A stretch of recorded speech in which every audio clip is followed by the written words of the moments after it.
Ella Fitzgerald. I'm even going to spin some of my favorite tunes of Crosby's. So join us all as we host a special Bing Crosby Christmas Radio on Sirius 113 and XM 120. The Jay Thomas Show. For idiots, by idiots. Non-stop idiot action. The new afternoon show on Stars 2. Jay Thomas on Sirius 108 and XM 139. Stars 2.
To come around the bend. He's busy doing his walkthrough of the building. Here he comes. Oh, wow, Thank you for joining us, Jay. I got a call from Letterman after I said that thing about being mad at him. Isn't that weird? You think you're insecure? It's Stars 2. Hey, what's Sirius 108, XM 139. I don't say that. Why? What's it called? I don't know, but it's a stupid name. We don't say that. Well, what are you even saying? I just say the number. 108, 139. How about this? What? Sort of Talent also. No, it's radio for men, I believe, right? Get the hell out of here. It's Stars for Men. Yeah, I'm not going to say it. Stars. So why are you on it then? What is like a little? Listen, somebody had to pop the mic and start talking. Like why? You weren't play here. A record. Well, Garrett, The record ran out. the record ran out. What are you taking your shirt off for? Because I'm hot. Is this? Because you know why? It's Stars for Men. This is ridiculous. So I'm hot. Can we start over? Okay. Unprofessional. Very. No one. You know why? It's that holiday thing. There's nobody here. Hi, the Jay Thomas I Show. just saw your belly, your chest. I'm slightly turned on and Thanks. revolted. I don't know how to feel. It's Sirius 108 XM 139. Stars 2. You know what? If I was driving around, I'd be one of these guys. God, I hate those two. God, I hate them.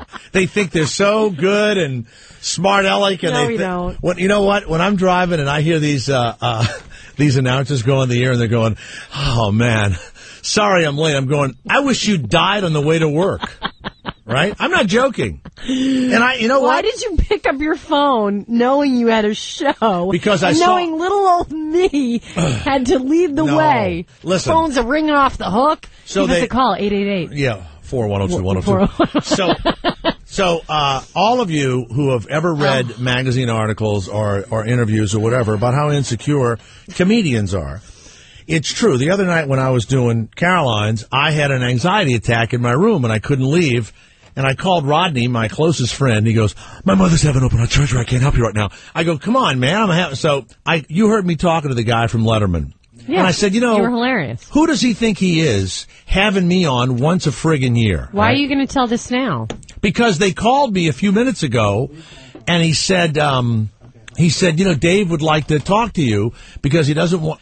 I said, what are you talking about? He goes, you sounded really angry. I said, but you were laughing. He says, yeah, I was. After that little phone call 15 minutes ago? I said He went and relayed that to Dave. Yeah, that was the meeting. So he said he went in to Letterman and he goes, Jay is going to come on and say, hey, man, why do you have me on once a year like some little elf you pull out of the closet? Oh, you shouldn't have said anything. You should have. No, you have to tell him what you're going to do. But why can't you twist it around once so you get he on can there? write jokes in response? What do you think it is? Ad lib? No, but I should be. It's not. It should be. They're not that funny. Conan ad-libs. No, he doesn't. I did Conan O'Brien, too. They know everything that's going to happen. Well, no, I know that most of it is set up, but I think there's a little bit of ad-libbing. So, of course there is, certainly. But they'd rather have line. And I'm the same way. Absolutely. I'm the same way. Even when I'm saying now, so now he's I'm reading from pissed a that script. you're going to, I know, so no, am not I. pissed. They get worried.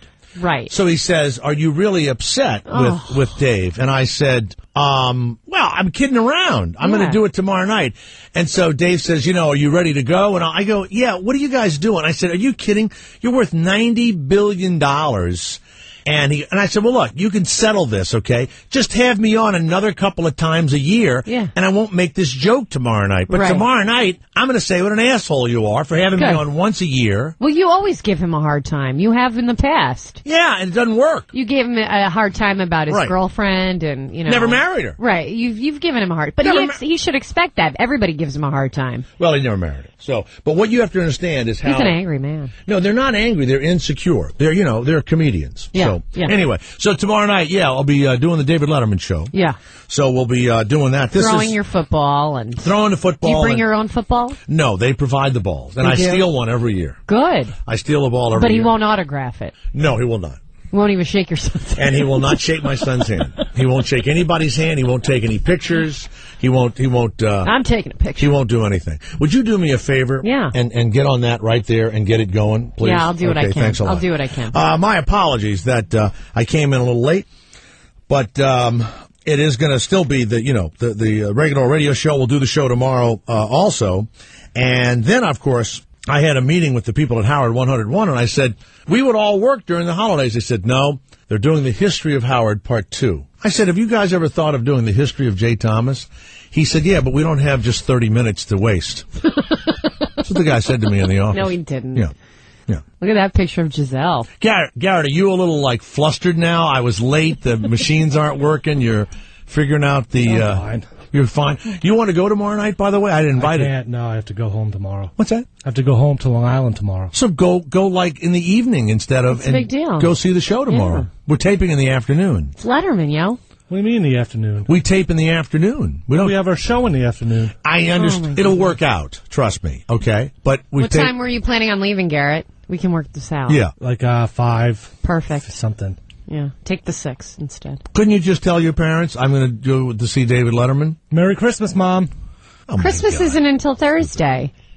And then you're going to get home. What are you going to do? Nothing? Nothing. Yeah. Hang around. All right, I'll go. We'll play Wii. Hey, there's a new game that everybody's playing. Is it fantasy or... there's some huge game the kids have been talking about. Some new...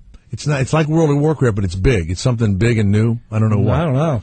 All right. You need me to help you do this? No. I don't know how to do it, Jay, so. You just hit assistant producer and it comes on. There you go. Okay, there you go. Anyway, I wanted to say also... If you knew that, Jay, why didn't you do it? Because I wanted to talk. You can't do both? No. Oh.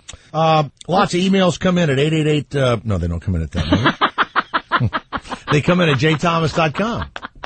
Now, here's the unusual thing. If you go to jthomas.com, we still have the holiday Christmas shirts available for you, and I think you can get them a rush deal, because I spent much too much money the other night on our office Christmas party. The idiots at Caroline's charged me like $600 for the little pieces of pizza and the drinks, and then we went someplace else, and that was $200, so I'm $800 in a hole. Oh, I'm sorry. Shuley said he was going to pick a check up and give me the money the next day. I haven't seen Shuley since he said that, so it's supposed to be money coming from that place. Yeah, we did well. Well, it is Hanukkah, you know. It's read this email and see if you can find that that thing on it. Now, here's a strange thing that has been happening for the last few years. Yeah. I get quite a few emails, and I think people do this to a lot of people, but it seems to have been happening to me more here at Sirius Satellite. There are requests from people for me to give them money. And that really happens, huh? It does. And this is just one of about 10 I've gotten in the last few weeks. So Brad Pitt must get like $1 billion in Must. these. Yeah. Howard must get hundreds of them. Yeah. This one is the best one, though. I don't know if I should say the guy's. This guy's having a workers' compensation claim, and he comes out of Cottonwood, California. And he sends me a three-page letter. His name is John. Oh, my God, look at that. And it's the compensation letter, and it's also, he's got these attorneys, he's got, who are the ones that advertise on TV? Jacoby and Myers. He's got Jacoby and Myers, okay. I don't want to say their names. He's got Jacoby and Myers. Whites in Luxembourg. Yeah. He says, I'm writing you regarding my workers' compensation claim. Look at what the doctor says. One of these surgeons has saved me from a wheelchair. This was reckless medical practice. They cut out my disc, and they won't pay for this test, and this is an insurance company. And he goes on and on. Dr. Geisowitz, he's got all the doctors and all, and it's signed, and he says, send me anything, right? Let's send him $5. I'm not going to send you anything. I'm sorry. Then he sent me a picture, you saw it, of him standing in his kitchen with the big surgery in his back. Yeah. Look, I'm sorry you're having trouble. Why did he? I don't understand why he asked you. Probably listens to the show, but I don't give money to people. How dare he? How dare? And I don't know what I would send you. What, $50 or $100? And then there's other people that do it, right? Why don't you just send $5 and see what he says? 8x10 glossy. 8x10 glossy. Sorry, I couldn't send you any money. Go on the internet, because people sell my pictures for like $2 and $3 on the internet. And I'll send you a thing, and you know what I'm going to put on there? Hope your back gets better. Hope you beat the claim. I love it. And that's what I'm going to do, and I'm going to send it right to Do you have a lot of glossies on your... Do you have a lot? I have a ton. Did you see the one Where they used? are they? I keep them in California. You didn't bring any with you? I don't carry glossies with My me. dad would like one for Hanukkah. Just give Even me- though he called me dumb, I'd like one. Give me. Now, your father called you dumb over the holidays. Over the Hanukkah, yeah. But why? Oh, it just had to do with a man in a car in a snowstorm, and You went to see a guy in the middle of the night, and your dad treats you like you're 16. You're not they grounded me. Yeah. Now, I was grounded. Here you are, a woman in your 30s. Yeah. And why, I don't get why they just wouldn't just It's let a long you go. story, but he said, you know what, you're really dumb. You've been dumb your whole life. Now, why does that upset you when you know you're not dumb? Because it's just something you don't say to your kid. And this is like, now it's all come full circle. But that's what they've said This their is whole why lives, I'm fucked up. It's one person, though. It is self-esteem. No You one don't else says you're dumb. So my sister calls and she's like, has Daddy been calling you that for all these years? If so, we need to talk. Where was your sister? In another home? No, she was there and then she called later. No. Did she not live with you when you were a child? She was there, but she's 5 years older, so she might have been out of the house by then. Like, my brother's older than I am, Yeah. and now my parents didn't. My mother used to tell me that I was ugly. But What? She would go like, when I No, would, she loved you. when I would, no, here's the thing. I had a built-in, I knew that my parents loved me. Yeah. And I I think, know that mine do too. then that's all you have to go But with. it's hard because they are intrusive and invasive and guilt-ridden and ridiculous, and they're in my life. And did you give her any coffee? Sidel, did you give her any coffee? Does she want any juice? Does she what? I can't hear you. My hearing aid isn't in. But what? hold on a second. You have allowed them. I know. I'm To- not to be staying there intrusive. anymore when I go home.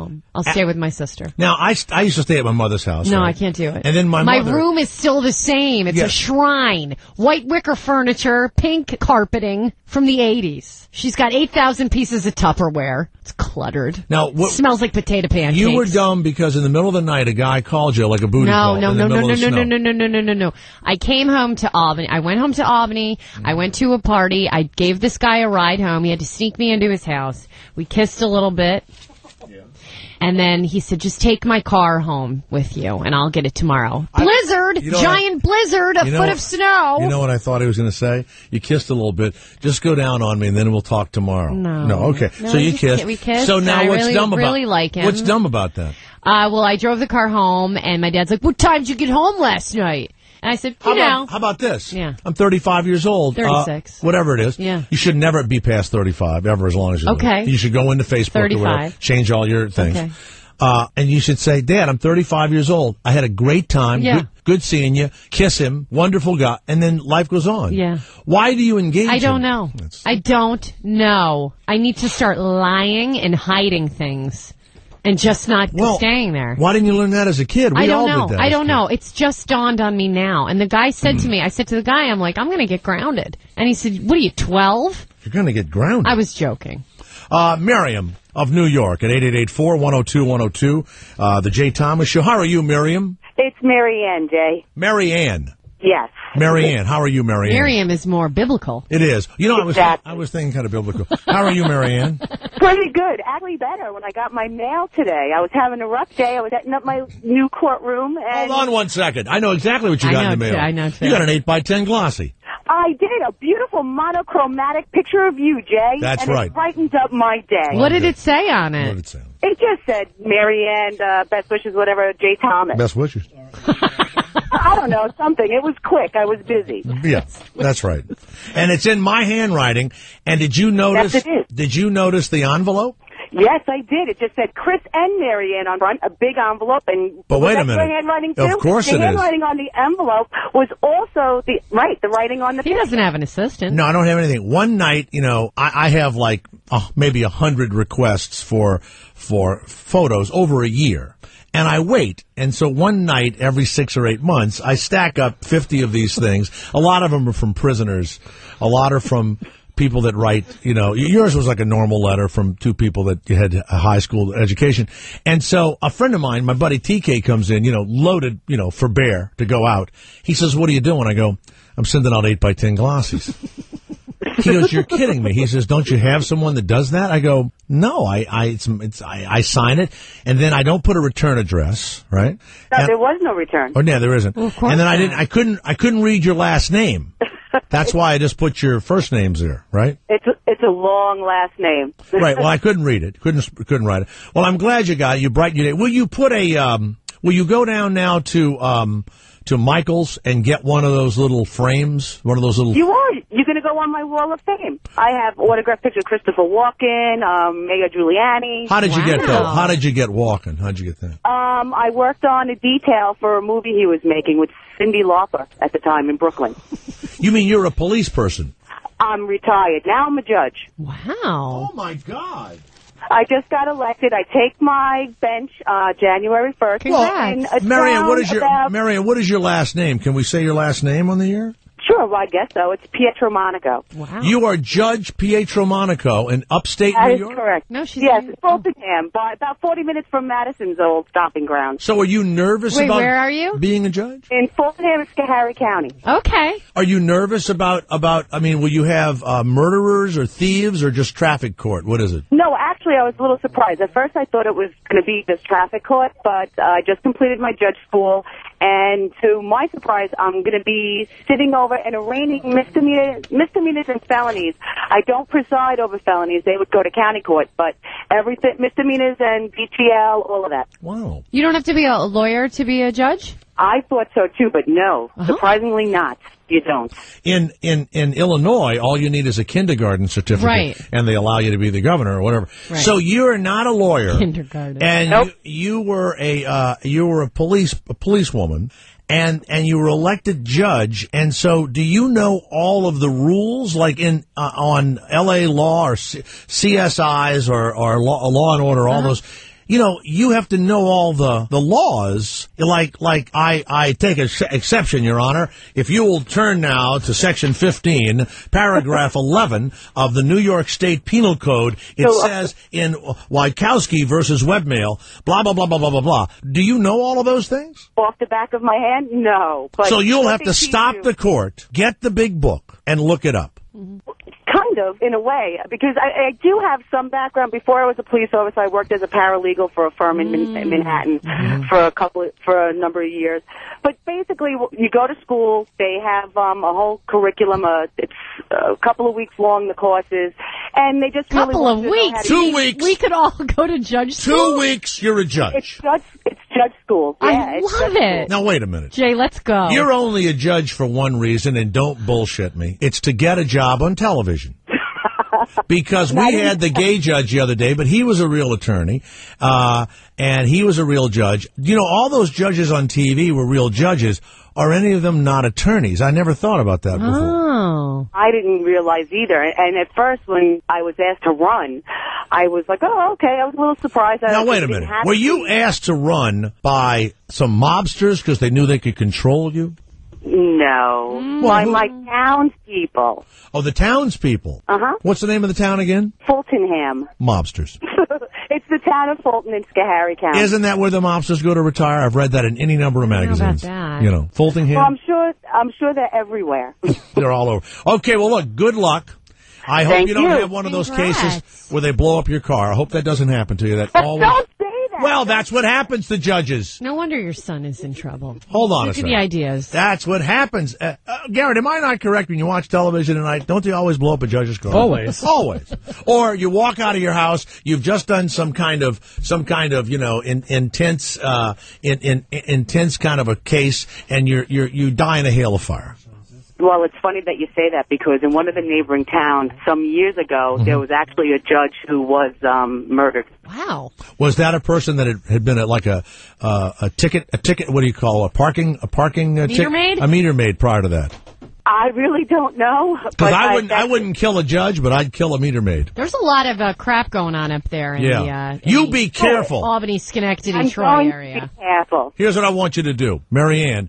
I Go ahead. want you to call us every 90 days and say you're still alive. All right. Let's go to Frank of New York, who's on. Wait a minute. Stay there. Frank of New York, do you live in Marianne Montepicello, whatever her last name is, in her area? Do you live in her area, Frank of New York? No, but I'm considering moving there. Really? You think you Yes, I was just curious if doctors need to go to medical school in her county. Yeah. Marianne, could you just... I'm sharpening my scalpel Could right you now. could you just go to do they have a 2-week doctor school in that area? Very good, Frank. Very good. Frank. I don't think. You know, do they ever take butchers out of the A&P and make them surgeons? Do they ever do that because they know how to use them? I'm not going to comment on that one. All right. That means yes. Judge, thank you very much. Judge. You have a Merry Christmas and Madison. Have a Happy Hanukkah. Thank you so much. Okay, thanks a lot. Congrats, That's Judge. incredible, isn't it? You know what? I didn't know that. You could just become a judge. Go to judge school 2 weeks. I love it. Is it called judge school? That's what she kept calling it. Judge school. 2 weeks. It's like a bartending class. I went to bartending school. Wait a minute. I went into a store and I got a matchbook and it says, "You want to be a truck driver or a judge?" And you go, "Oh, I don't know. I'll do both." 10 times harder to be a truck driver. You know that. They got like how many So you years? you really didn't know that? I really thought you had to be a lawyer to be a judge. No, you know what? I knew you didn't have to be a lawyer to be a judge because in an elected way you could run for judge. But I always figured you wouldn't want to be a judge unless you knew the law. Yeah. So I'm thinking of going back to Santa Barbara County and running for judge. Oh, I think you just so I could go like absolutely this. should. Hold on. You're out of order, sir. You, sir, you sit down. You sit down. Don't you ever come into You'll be in contempt. You don't ever come into my do not come into my courtroom eating a pretzel. I won't have it. I wouldn't have it. Oh, yeah. How about the judge that was sucking himself off under the Right? the bench? Sucking? He had a machine. He had a sucking machine. yeah. That's That's pathetic. Watch What would this. you do? What would you I'd do have the under black there? robe, Yeah. and every few minutes, my female bailiff would pop her head out and go, "Order in the court," and then she'd go back under the thing. She'd be under there. Order in the court. Stop it, Sylvia. Stop it. TJ, J. Thomas Show. Go. Take out your teeth. Watch this. Go. Go. That's what all the talk show hosts do. Go. All right, another liberal calling, huh? All right. What happened? Let's hear it, liberal. Yes, TJ, you still there? Yeah, you should ask that broad what she wore under her robe. What she wore under her robe. She was like, if she wore any clothes underneath. We're all very tough until we get to court. Then it's yes, Your Honor, no, Your Honor. You understand what I'm saying? Oh, yes, Your Honor, I understand. Prior to have you ever been arrested for anything? TJ, you have that kind of I've been arrested sound. Yeah, I've been arrested once. What'd you do? I beat the shit out of somebody in a barroom fight. Yeah, let's hear it, ladies and gentlemen, for another holiday story. Thank you very much. You were in the bar. Are you a big guy or are you a small guy like me with the insecurity and a bad temper? 6'1", 285. Jesus. Oh, God. So you get in the bar. Who would want to fight you, or did you force the fight on them? Well, somebody was picking on a friend of mine, so I basically, it went outside, and I fucking suckered him in the face, and cops came. I didn't want to go in the cop car, so I didn't want to go in the cop car, so I kind of resisted a little bit, and next thing I know, cops got some fucked up moves where they had me on the ground in 2 seconds, cuffs on, blah, blah, blah. Were you wearing a shirt? What's that? Were you wearing a shirt? Was I wearing a shirt? Yeah. To begin the Because night, the best... No, you hear? No, it gets ripped off. To begin with, he had a shirt. Yeah. Now, But the best, the episodes of Cops, they're always shirtless. And it's the best. They're fighting with some I horrifying... have all my teeth, Madison. I have all my teeth. No, I was going to say, those guys on Cops are always living with some hugely obese, always. disgusting woman, and they're going, I love you, baby, I'm sorry I hit you. Yeah. Now, what did you're 6'1", 185, of course you're drunk. 285. 285. What do they do to it is amazing. And the women cops are good at it and the guy cops. What is it that they do that they seem to subdue people so quickly? What do they do to you? They did something with my thumb where it was touching my bicep by the time I was down on the ground. Oh, my I don't know. God. Wow. I'm trying to do that right now. And did you go, ow, okay, I'm done, right? Yeah, I was a little numb, but had a few beers in me that night. Now, the guy you suckered, you were both walking out, and when he turned around, did you hit him as he was turning? Well, I waited till we got outside, and he was walking first, and then I kind of clocked him in the skull. What did he do that elicited a fight? He was looking at my buddy's girlfriend in one of these clubs that we were hanging at. It was back in about 20 years ago. Oh, back in the day. And so you went to, did you ever see the guy again that you hit? No, he was an out-of-towner. It was one of these clubs where, everybody meets and different towns come in, all these Guidos and all that shit like that. Well, now, is that a felony or is it off your record or how does that work? Well, luckily my cousin at the time was like a deputy chief in the town. So it was my town, so I kind of skated on that one a little bit. I like that. I like that, getting tickets fixed and all of that. You know what? It works. So when I got arrested for shoplifting, I never shoplifted again. It does. It scares the crap out of you. What did you steal? I took I took a sweater and I took the tag off and then I put it in my bag and I tried to return it. How old were you? The adrenaline, 20. nice high you had on the adrenaline, huh? Yeah. Oh, yeah. I was good. I think that night I had stolen a pair of jeans, a barbell, and a pair of sunglasses. Ladies and gentlemen, holiday barbell. What was that? That was good. What was the barbell for? Yeah. Well, I got that at Caldor. To lift weights. Remember Caldor? How do you hide a barbell in your bag? I had a giant straw bag. They caught you with it, or no? That had it was either already in the car or I just took a barbell. Did you feel badly when you got home? No, in fact. Got a receipt for that barbell?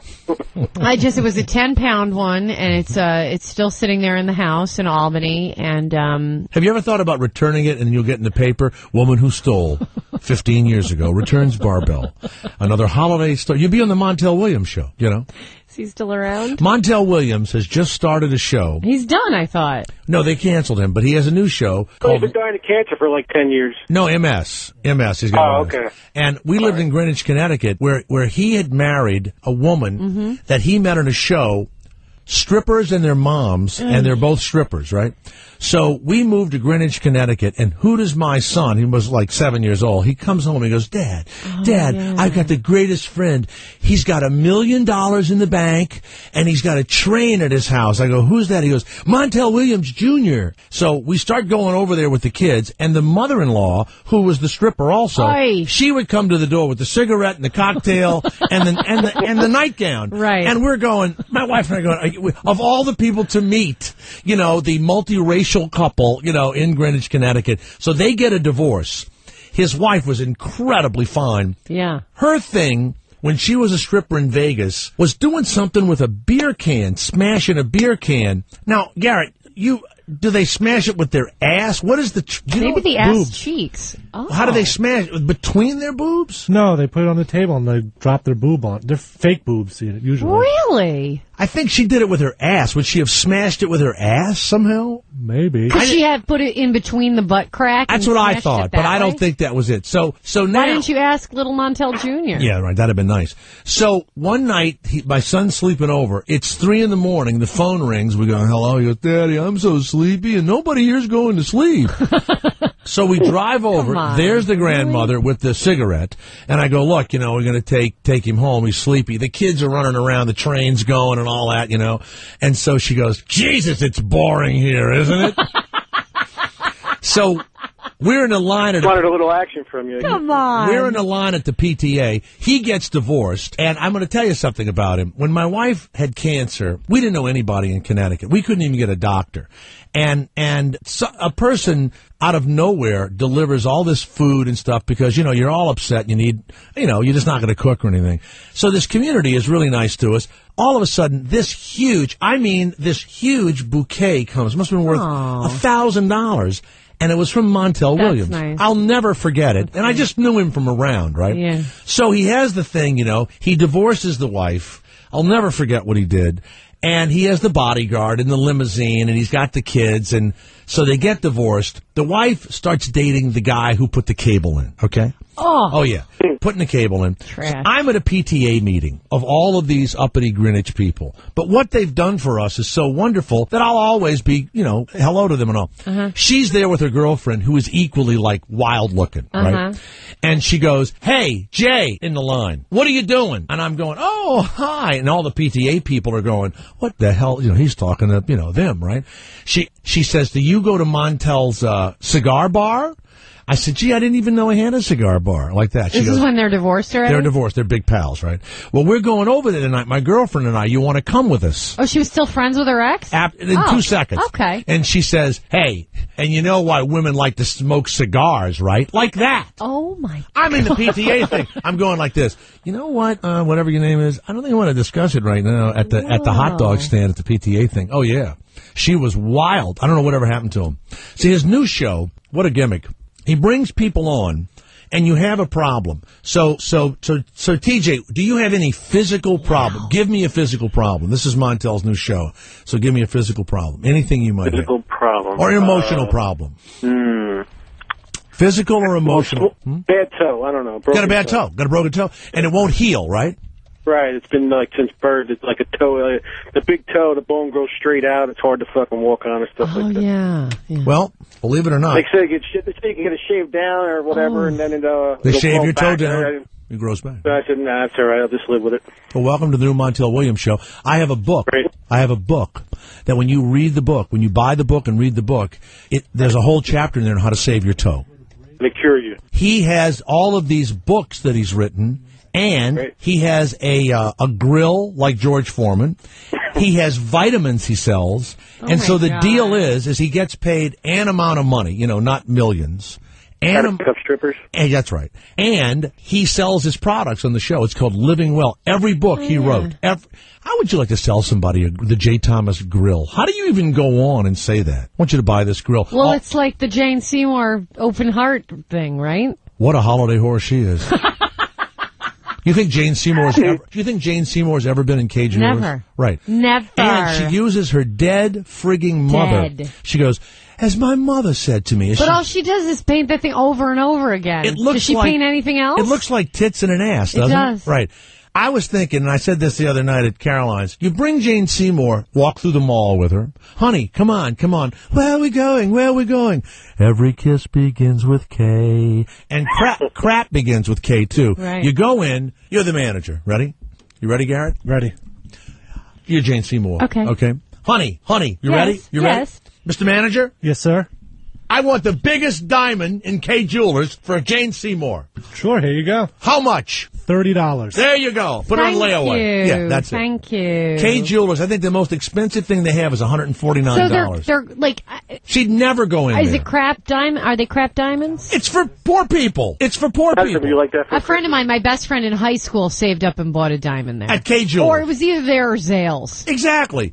Jane Seymour would spit. I'd take a diamond from there. I don't care. But she wouldn't. Yes, she would. No. She would spit. Well, but wait on a minute. the floor. It's just like Eva Longoria. Do you really think she uses L'Oreal hair color? Of course Come not. on. Give me a break. Yeah. Hey, TJ, can you imagine Tiger Woods in a friggin' Buick? Never. You know what Tiger Woods I can said? see it on the green. Tiger Woods said, I wouldn't get in a Buick for $1 million. So GM said, how about $2 million? Sure, I'll get in there. And I'll give it to my what was she? The Swedish babysitter? I don't think she was a babysitter. She was a babysitter for... Maybe an au pair or a nanny. What difference does it make? It's a babysitter. Yeah, That's the French word for babysitter. They're maids. They're servants. Mm-hmm. We have babysitters all the time. I never wanted to marry one. They were mostly large Indian women, but I never wanted to marry Well, that's probably why. friggin' Buick. Who's that? The guest coming on? He'll have to wait. It's holiday time. Rick of Arizona, the Jay Thomas Show. Yes, sir, Rick. How are you? Hey, how you doing, Jay and Madison? Hey, Chris Hardwick is coming on G4TV.com/attack of the show. He will talk about all sorts of electronic stuff that in these horrifying holiday economic times you'll be able to buy. Yes, Rick of Arizona. Yes, sir. Yeah, in a town called Bisbee, Arizona. I don't know if you've ever been there. Yeah, Bisbee. There was a guy, I think he passed away now, but he wrote one book about growing up in Bisbee, and he had a shop there called the One Book Bookstore, and he sold his book. That was the only book he had. The whole place was full of his book, and it was sort of like a tourist attraction. He sold a lot of damn books. Would you find out if it's still open? Do you still live in Arizona? I'm in Tucson, but I think he passed away, but I don't know if it's open or not. Well, please find out. I would love to have them on. He wrote one book, and he has a store that only has his book in it. Yeah, it's called the One Book Bookstore, and he sold a lot. He really sold a lot. I'd love to open a store that sells nothing but my reruns. I would go there. Some sort of a CD store, a DVD store. I'd go there. It just has my... But how, that's it, though? It's kind of like a one joke bit. Did people... So it's maybe a kiosk. A drive-up. You know. All right. Rick, would you check on that and call us back, please? Sure. And by the way, if we book the person, you get an 8x10 glossy. Great. I pause for dramatic reasons. Chris Hardwick cannot wait to come on. I don't know what these new channels are, but G4 is this new... is it on the internet? G4? Cable. Cable, G4. Yeah. Attack of the show. They show Cheaters, your favorite show. Oh, my God, I love Cheaters. When they catch the people, go, hey, yo, hey, boop, hey, boop, boop. Beep. Jay Thomas Show, Sirius 108. Madison's here, XM 139. Jay Thomas Show. Every day something new, something bizarre. For you, for now. The new afternoon show on Stars 2, Sirius 108 and XM 139. The new Stars 2, Sirius 108, XM 139. Infinity, 6 a.m. to 9 a.m. East, Sirius 6 West. Maximum Radio with Covino and Rich. Maximum Radio, noon to 3 p.m. East, 9 a.m. to noon West. The Jay Thomas Show, 3 p.m. to 6 p.m. East, noon to 3 West. All shows replayed throughout the day. New Stars 2, the new Stars 2, Sirius 108 and XM 139.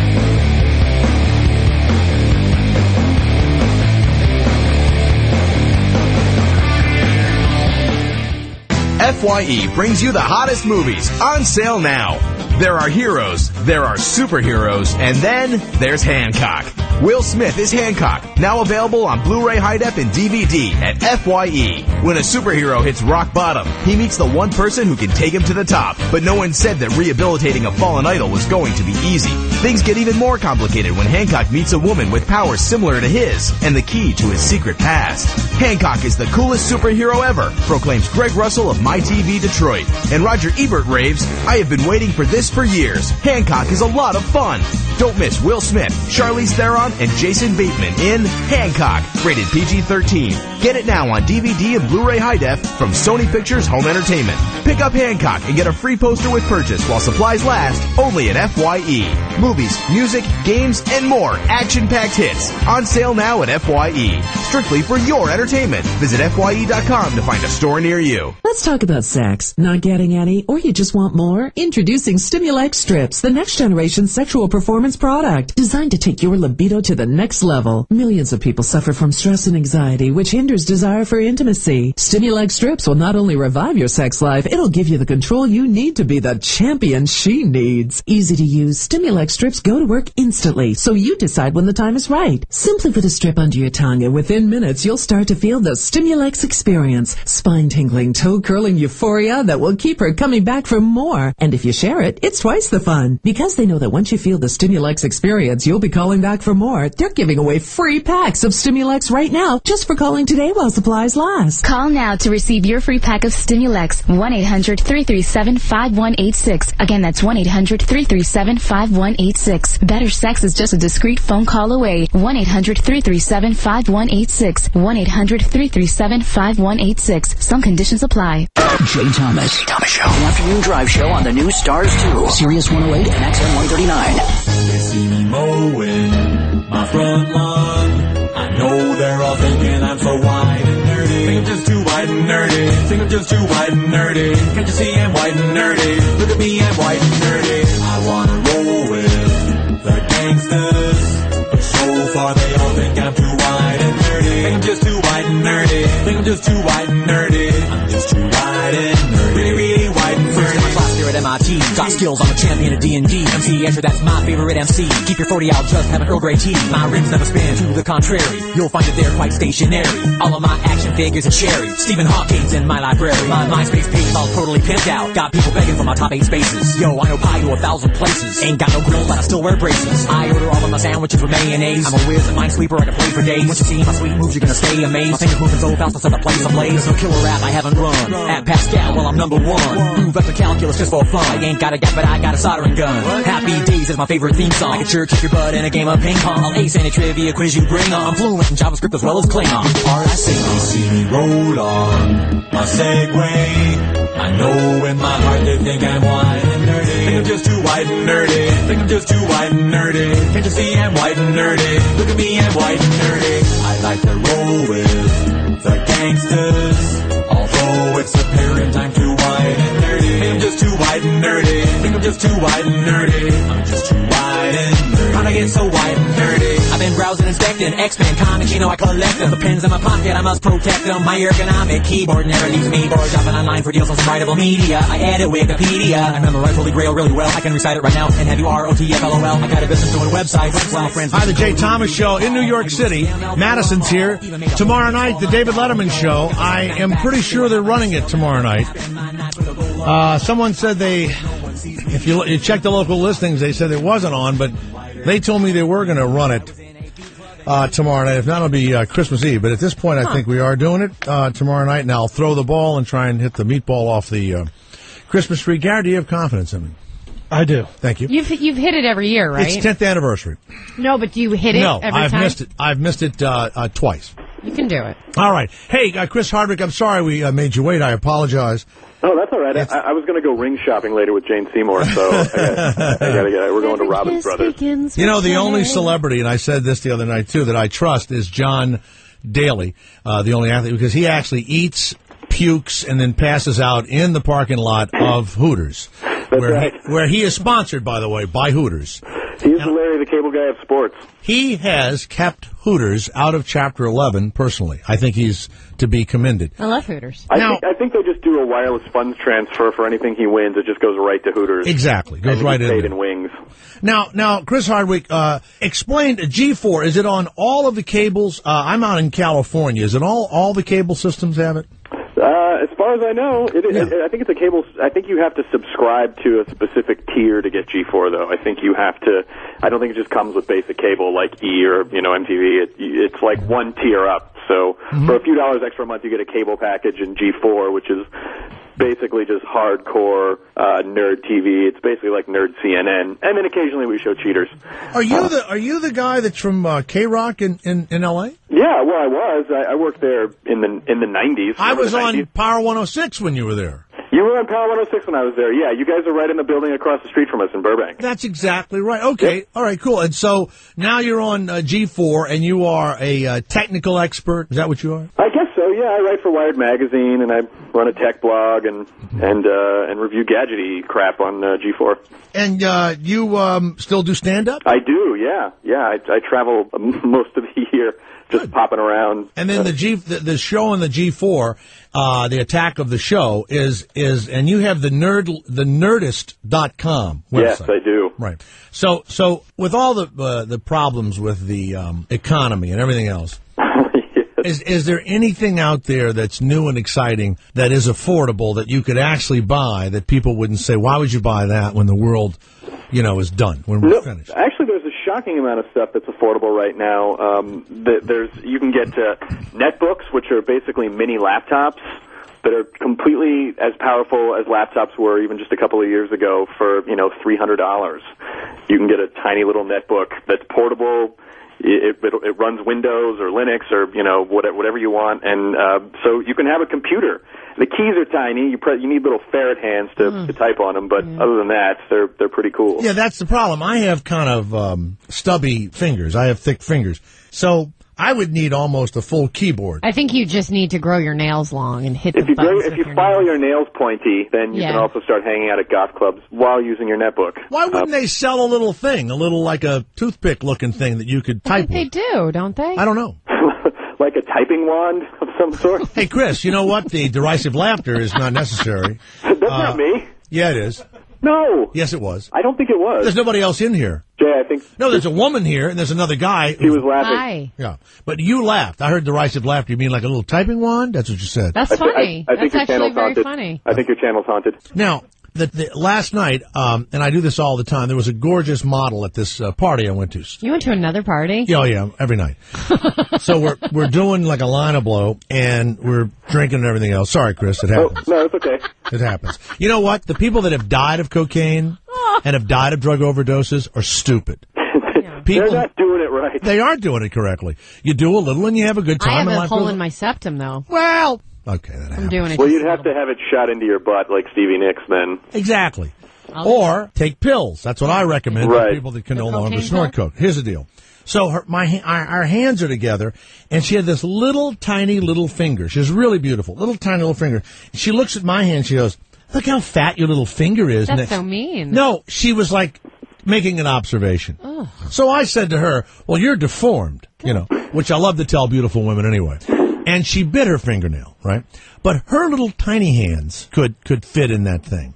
But I can't. Even my kids have kind of big hands. I don't. How do you fit your finger in the damn thing? I don't get it. I think you just have to figure out the pointiest part of your finger and then poke with that pad. Do you have a little fruity hands like Dennis Miller? Yeah, I have little fruity hands. I'm a thin, wispy guy. So I could like fight you, push you, and fight you and beat you up. Yeah, but because I'm wispy, I figured out kill zones on the body, so I would just, I'd poke you in the throat or something. But I don't know. If you pinned me down, there wouldn't be much I could do. So when we come back with Chris Hardwick from G4TV.com, Attack the Show, will you give us a couple of quick, inexpensive things? Yeah, absolutely. Some names of them and some prices. Okay? Absolutely. Because they say it's a rough year for everybody, right? That's what they say, although I think they should stop saying that. I think they should start saying things are going to be okay, and then it won't be as Or they bad. should slash prices even more because they keep Old Navy gives 10% off. That's just not enough.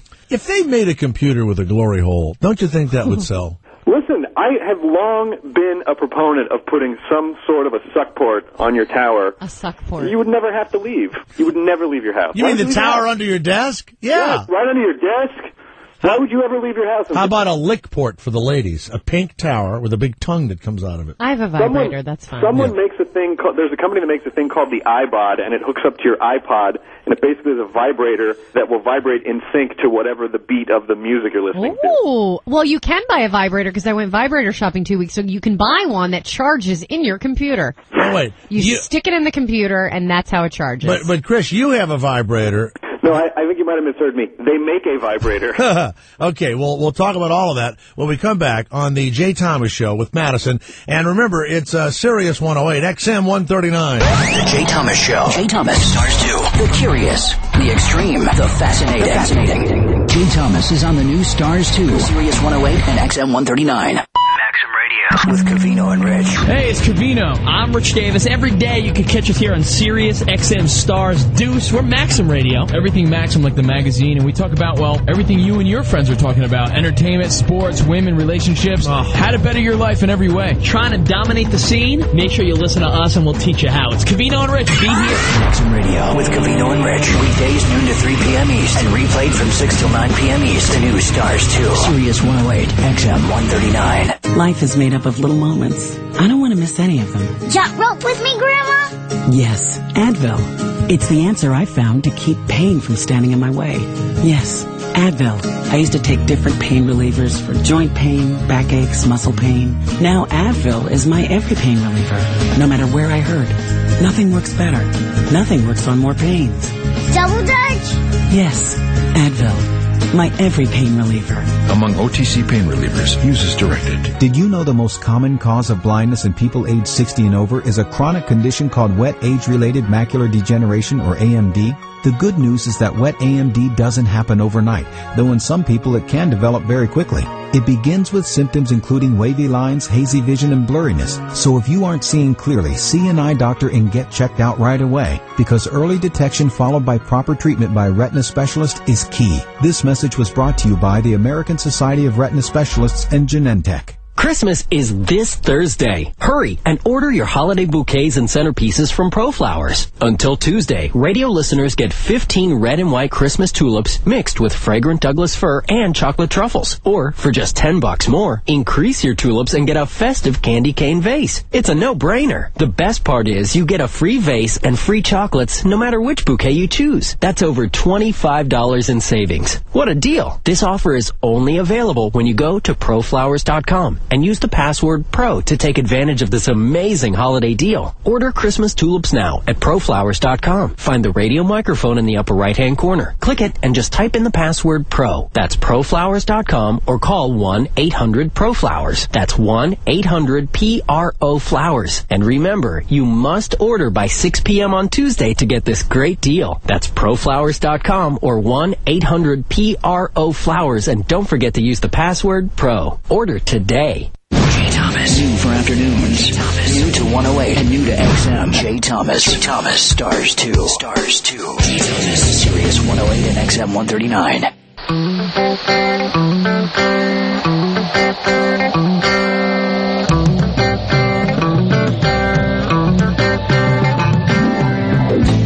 Hi, Jay Thomas here. Chris Hardwick from G4's Attack of the Show and the website Nerdist.com. And all your gadget questions. Years ago, you were with Jenny McCarthy, weren't you, on a show, right? Yes, I was. Yes, I was. She came on here and told us how she slept with this director in the backseat of a car and all that, and that didn't last long, right? Then she wrote the book about the baby, and now she's with Jim Carrey and all that stuff. I like your timeline. She slept with the guy in the back of the car, and then this happened, and then she had the something else, baby. and now she's with Jim Carrey. Well, how do you talk when you're hanging around? No, that's awesome. That's like the perfect Jay Thomas Wikipedia right there. That's just a quickie, right? So you have a co-host on your Attack of the Show? Yeah, there's two main hosts on the show, and then I sort of come in and just do, I do the gadget thing, or I'll go cover stuff in the field, and that sort of thing. You're like Kim Commando with a penis. That's exactly what I am. Okay. So, people are out there listening. Times are tough. The kids want stuff. People want their... What would you buy for somebody? What is it? Is $300 the cutoff? Is that it? No. There's stuff. Listen, Kodak makes a little handheld video recording device for $170 called the ZI-6. It's very similar to the Flip that a lot of people have been pulling out this year. It's video or still camera? It's video. It'll take video or stills. And it's $170, and you take your video and you plug it into your computer through the USB port, and you can just drag the video onto your desktop, and that's it. And it's HD too, so it's total high def, 720p, which is high def video, and it looks fantastic. That's $170. So why would you spend $600 for one of these digital video recorders? If that's so good, why would I go $600? Well, listen, the quality looks good for a device that size, but when you start going up, like Canon makes an HD video camera for like $849. Mm-hmm. The quality is stunning. The quality is bigger, the resolution's higher. For a small thing, if you're just recording like your cat wearing a mustache so you can put it on YouTube, something like the Kodak ZI-6 is great. But if you're going to be recording, if you need more recording time, if you need better resolution, then you're going to want to hop up to a higher, to a better, more expensive. So for $170, the Kodak ZI-6, is that it? Yes, it's great. It's really great. And that's also just if you want to like do a YouTube type thing, maybe. Totally. Do a fun video. And Flip is the Flip is another device. But you can't do editing or anything. It's for filming, kicking your buddy in the balls type of thing. It's for kicking your buddy in the balls. Yeah.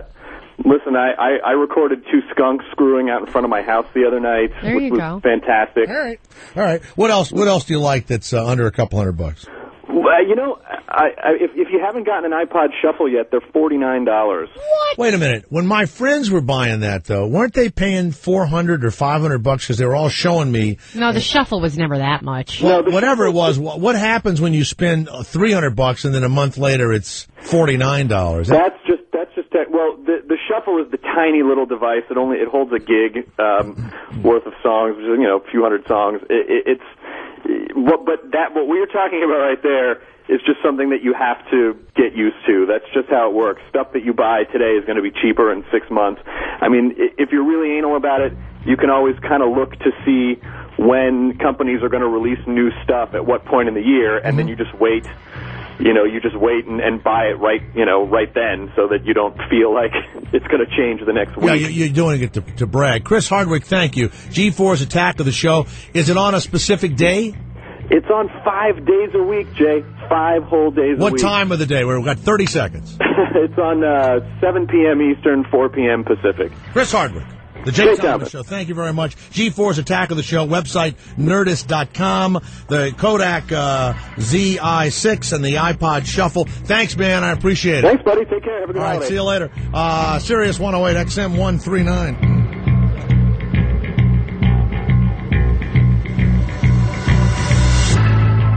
Jack Benny. I've got to get all my Christmas shopping done. There goes $8, and I wish that was all. Fibber McGee and Molly. Hey, here's a pretty Christmas card. Let me see it. Oh, yes. Isn't this sweet? Bob Hope. Say, Matty, don't you think it was swell of me to invite the whole gang over to my house for a Christmas party this year? The Lone Ranger. Toys for the kids at Christmas time, thanks to the Lone Ranger. It's a Radio Classics Christmas. Adventures, dramas, mysteries, and comedies for the holiday season on Radio Classics, Sirius 118 and XM 164. Okay, here we go. If you're listening right now, you're one lucky person because you're going to get a free bottle of Omega Berry Fish Oil from Purity Products. Now, to find out how to claim your free bottle, give us a call right now. 1-800-446-1954. That's right. Purity Products is doing $1 million radio giveaway of ultra pure Omega Berry Fish Oil capsules because they want everyone to experience the health benefits of pharmaceutical grade Omega Berry Fish Oil.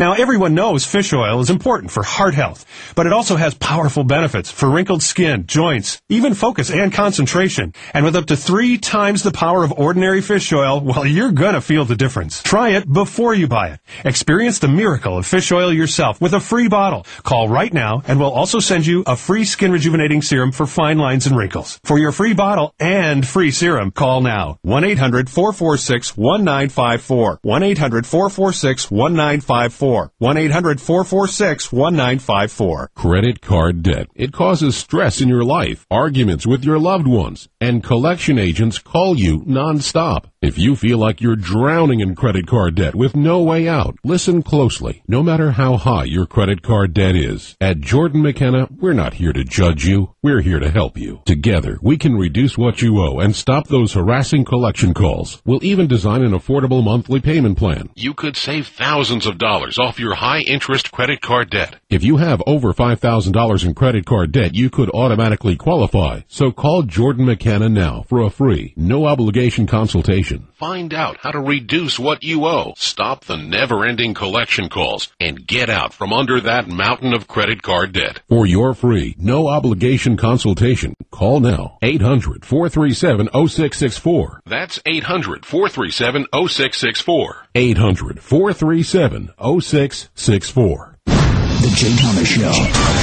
For idiots, by idiots. Non-stop idiot action. The new afternoon show on Stars 2. Jay Thomas on Sirius 108 and XM 139. Stars 2.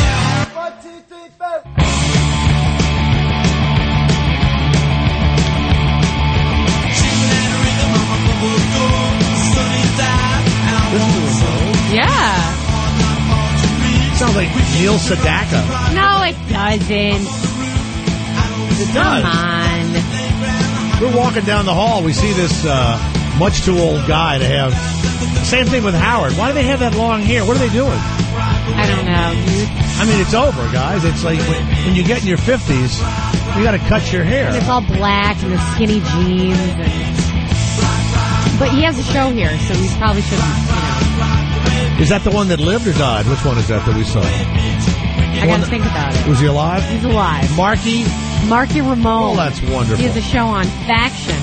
He looked very intense. He was sitting there going over I've never ever seen him smile. Oh, my God. He's a drummer. All of that music, all of that money. Well, this is punk rock. No, but you're kidding. Well, it's... For people that have never been in a fist fight. The Ramones are like a fun poppy punk rock, in my opinion. They're fun. You know, they're not angry punk rock. Like the Sex Pistols. Hey, we went by the Chelsea Hotel yesterday. Oh, yeah? Where, of course, Sid Vicious, they allegedly think, killed her. Not that it matters. You can say it. He's dead. Allegedly. And then he OD'd on the plane. Do you know, JT, my son was telling me that you have to make a reservation a year in advance to get in there. Really? Yeah. Looks like a dump. It's not.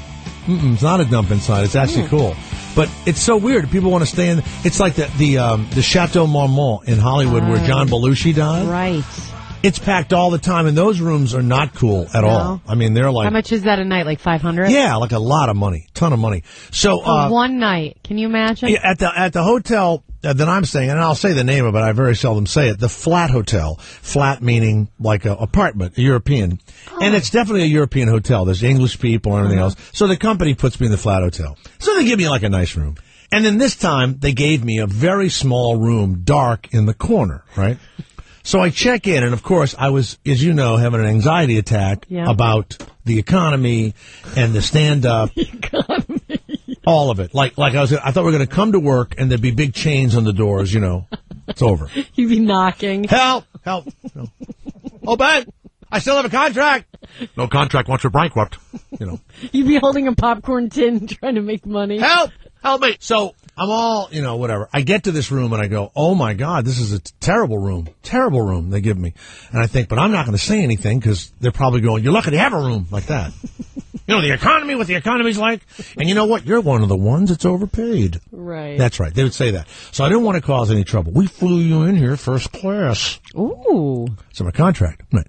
So I go downstairs. JT's in town. He's staying at this flea bag called the Milford Plaza. They used to have that great commercial. Yes, they Do you did. remember that? Yeah, at the Milford Plaza. Right, and you go in there and a homeless guy's going, hey, you got a nickel for somebody? Oh my God, you got some money for somebody?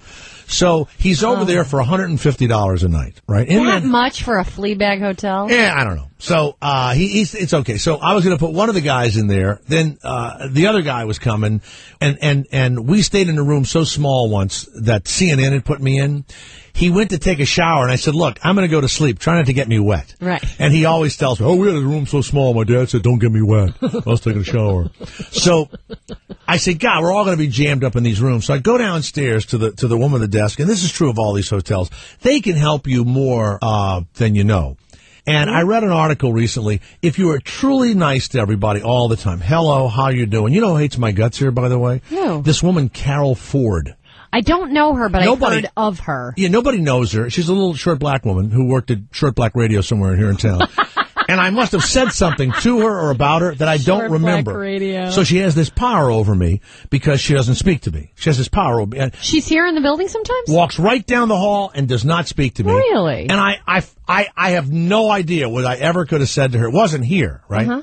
So, you know what? A lot of people may think I'm a racist or a chauvinist or whatever, and they'll listen to the show, and it's like, this is private what we're doing here. It's for you folks listening and us in the room, and I don't go outside and talk like this, Behind people's back I do, but not to their face. Uh-huh. So I'm nice to everybody all the time, even if I don't want to be. My kids are always saying, did you mean that, what you just said? And I go, I don't know if I meant it. I'm just nice to people. Uh-huh. Like when someone calls you and you don't want to hear, hey, well, no, it's fine. How's it going? And you got to talk to some drug addict you knew from the past, right? So I'm so nice to these people, and I live in this flat hotel all the time. What happened to the story with Carol Ford? I just talked about someone who didn't like me. She has a power over me. Oh, that's okay. She has power over me. Okay.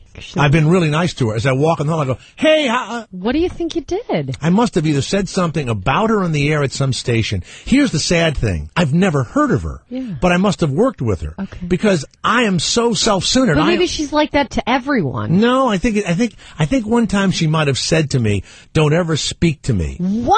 And I said to her, what did I do? And she says, they do that all the time. I have no idea what I did. You've got to find out. I don't know what I did.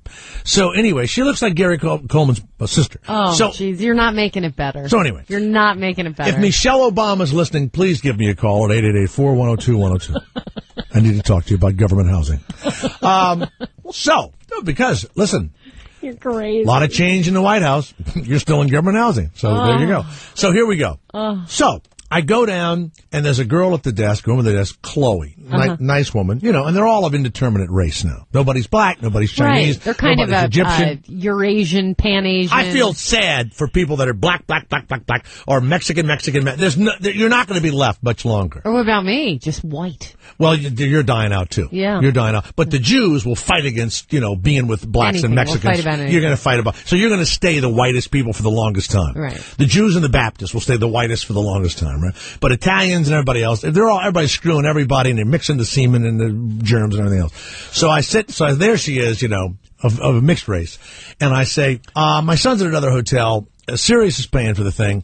If I threw another $150 at the hotel, and I got my kids coming in, could you get me like a larger room and a rollaway bed? She goes, Mr. Thomas, you were here all the time. We love having you. We're going to give you the Joan Collins suite. Whoa! And I said, you mean the old beat-up actress? Who's 119? She said she lived in this hotel for 20 years. Wow. Because people used to live in the plaza and all that. She said it's a 3-bedroom suite with balconies overlooking New York City. And I said, thank you, but how much? And she goes, no extra charge. Oh, I'm coming over. It's unbelievable where they put us. And it's got the kitchen and the thing. Well, of course, my kids still think I'm, happening, right? So we get in there. It is unreal. And so you wouldn't think I ever had any money. I run around, I go in every room, I hop on every bed. And then JT comes in, he goes, oh my God! The kids come in, you wouldn't think we ever had a penny, that we lived in like a shack somewhere. Oh my God! I call all my friends, you ought to see the place I got. Right? So. I love it. I read in the paper today that she sent out her Christmas card, right. Joan Collins. And she's got herself like sexy, right? It's like but it's kind of like Warhol-ish, maybe. I don't know. It's a painting. But who does she send it to? John Forsythe. Then Evans. Then the Christmas card from Jackie Mason. He's in a sled.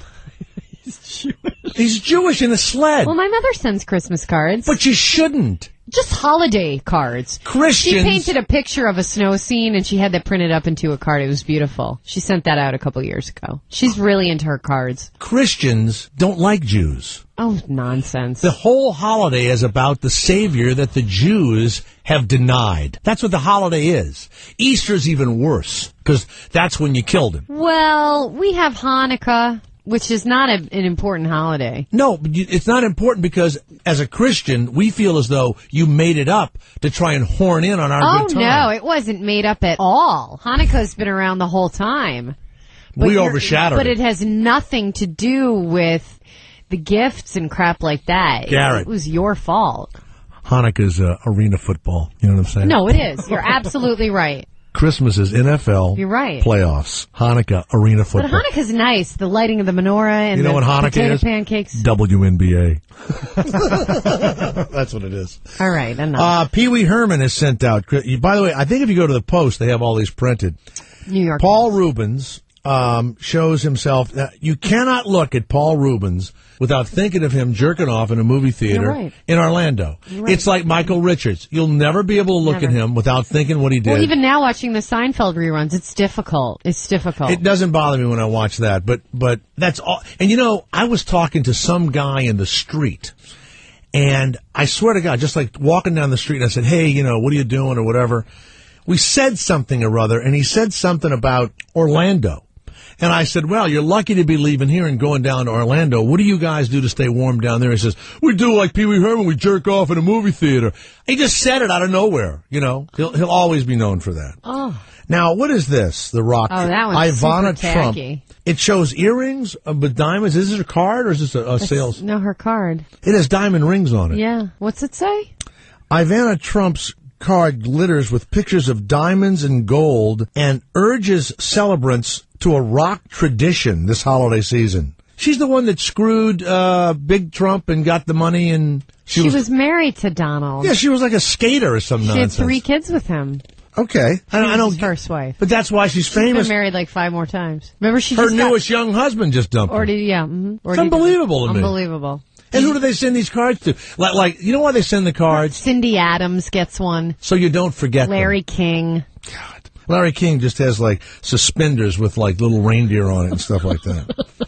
So it's very, very cold here, and it snowed 4 inches in Las Vegas the other day. That much? Yes, ma'am. You should have seen Albany. Flights were winter canceled. wonderland. In and out. Traffic was snarled. Palm trees were dusted with snow for the first time in, I guess, 50 years. Wow. Marquees along the strip with accumulations were expected to reach 3 inches. It's 8 below zero. That's not the wind chill in Chicago. It's one of the coldest winters on history. Oh, it's 8 below zero in Chicago? In Las Vegas, it was so cold that O.J. was wearing gloves that actually fit him. There you go. Come on, Garrett. That rim shot makes me laugh. It was so cold that O.J. Simpson killed a guy and crawled inside of his carcass to keep warm. He killed a guy, got inside of his carcass. I wish I could slow down the rim shot just for the more of the agony. It was so cold, Barack Obama promised a bailout of Al Roker. What? That's right. That doesn't make sense. Sure, he's a weatherman. That's horrible. I'm a stand-up comedian. I know how to tell jokes. You know what? People out there, by the way, if you're laughing, call it 888-410-210 because this group right here is not good. It was so cold, Al Gore said, screw the polar bears. Okay, now that's good. But you didn't laugh. I thought about it, though. You're not a joke teller. You're a storyteller. It was so cold that George Bush has attacked Aruba. Okay. No, okay. You're like, this isn't a meeting. I'm entertaining people. It was so cold that Governor Patterson sold Hillary Clinton's Senate seat for an Amish space eater. All right, hold on. Answer that phone. Answer that phone. I want to find out if anybody found this interesting. I'm a stand-up comedian, for God's sake. I have a poster to prove it. Oh, that was great. Well, finally, my God, you people. I mean, it's unbelievable. What do you mean, you people? You're people. You're a person. You can't say you people. I didn't mean it like you're a different race. I'm kidding. All people, the phones are off the hook. Let's go to Brent from where my father was raised in Abilene, Texas. Brent, the Jay Thomas Show. How are you? Did you enjoy those jokes, Brent? Because nobody here was laughing. Brent, you know what, Garrett? Garrett, you've got to press some sort of a button to make the phones work. Yeah. Oh, you see that? Oh, I'm sorry, Brent. Yes, sir. Go ahead, Brent. Oh, I wanted to do my own drum roll for you after you described how O.J. killed someone and climbed in their carcass. That's a good one, isn't it? Oh, it was great, Jay. You can have those. You can have those. Okay. I've always... Yeah. Go ahead, Jay. I'm sorry to interrupt. No. I want to say this to everybody. You can take these jokes and use them. I'm going to give these to Sean Kelly. You can use them for the holidays at your party, and don't have to give me credit. You can use them. I say this to the comedians, too. Thank you. You can have everything you hear on this show. Okay. That's my tradition. Yes, Brent, go ahead. Oh, you know, I've always wanted to call in and tell you how much I enjoyed you as Carmine Ragusa and Laverne Shirley. I wasn't Carmine, you idiot. Are you serious? Did you go out for that? Did you go out for that I was part? Remo Da Vinci on Mork and Mindy, but I know Eddie Mecca. Eddie Mecca. Yeah, Eddie Mecca. Hey, my dad went to Abilene High and went to Hardin Simmons and all that stuff. Yeah, I live about a block from Hardin Simmons. Actually, I like listening to you, man. You've tramped around a lot of the same places I have. I lived in Missoula, Montana. I was ski bumming up there for a while. Oh, yeah. I'm back in Abilene taking a break from the ski industry, man, but I live a couple of blocks from Hardin Simmons. What is Abilene? You know what's sad? I have never been to Abilene, and I've never been to Kermit, Texas, where I was born, or Terrell, Texas, which is my family name. What's Abilene like? Is it a big town now? Is it grown up? About 150,000, and it's just on the edge it's on the eastern edge of the Permian Basin, which is why you were here as Boyle. But there's two things really going on in Abilene, and it's Christ and crack. Christ? Yeah. Christ and crack. That's it. I'm not kidding. You're praying, and then you're getting loaded. One of the two, and the people who've been loaded for too long, they find Christ, and the people who just get get absolutely, lost whenever all their questions aren't answered, seem to go over to the crack house. Yeah, I've got to tell you, this thing about the addicts who turn to Jesus and all of that, why can't they just recover and just be okay after that, I hate the Jesus freaks as much as I hate the drug addicts. I mean, in fact, drug addicts are sometimes more fun to hang with. Well, obviously. Right when they start the drugs early in the evening, they're kind of interesting. Yeah. It's about 3 or 4 hours later that you want to get rid of them, Hey, someone else that you had called, first of all, I wanted to tell you also, I like the way you say someone's name and, of Montana. It reminds me of, a catalog or something where they say, this product is put out by Sweeney of Sweden. I like the way you use Well, you're Brent of Abilene, Texas. Absolutely. Right. And then one other thing I was going to tell you is the guy that used to call in about having Carlos Castaneda in his head. What? I didn't hear that. What? You remember the guy that Carlos Castaneda. Oh, you know what? He still sends me little notes, and Carlos Castaneda has invaded his mind and talks to him, and he's a lovely guy.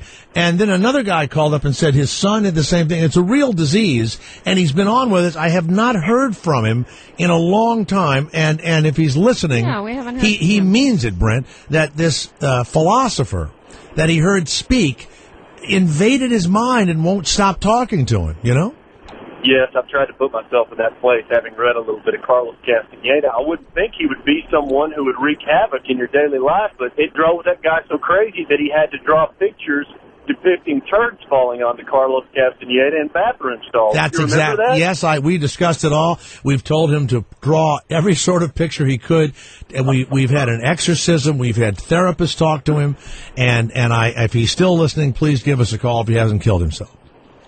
Hey, buddy, I'm going to let you go. Thank you very much. Thank you. By the way, if you've ever thought of killing yourself and you're listening to the Jay Thomas Show, give us a call at 888-4-102-102. We've never had anybody in the middle of it. I love that guy on the internet that killed himself, and people were emailing him going, go, as he died. That's Terrible. nice, huh? Glinda of Sacramento. Yes, Glinda? How are you, Glinda? Well, good afternoon, Jay. Yeah. Thanks for a great year of listening to you. Make my day go brighter when I'm on the road driving around. Your day goes brighter. Yes. Huh. And I have a dumb joke for you. What does the Santa pirate say? What does it what? Santa's pirate say. What does Santa's pirate say? I don't know. Yo ho ho. Garrett actually laughed at that. Now, why don't you laugh at the stuff that I say? Why don't you laugh at what I say?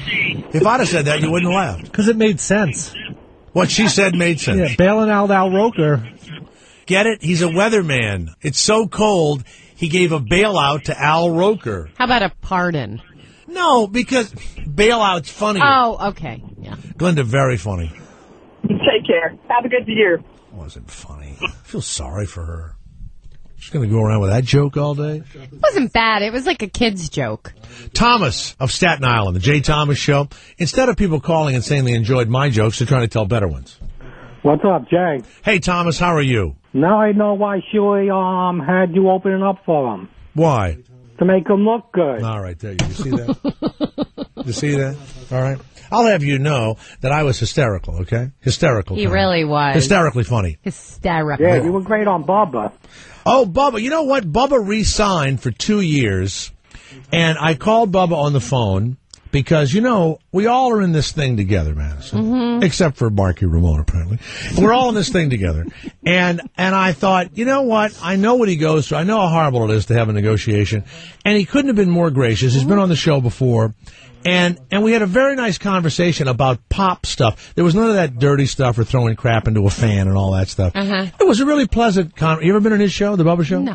You ought to. He hasn't asked me to be on his show. But seriously, it was kind of a different conversation, wasn't it, Thomas? Yes, it was great. You actually called into the show? Yeah, I called in. We talked for a long time, like 20 minutes, and it was delightful.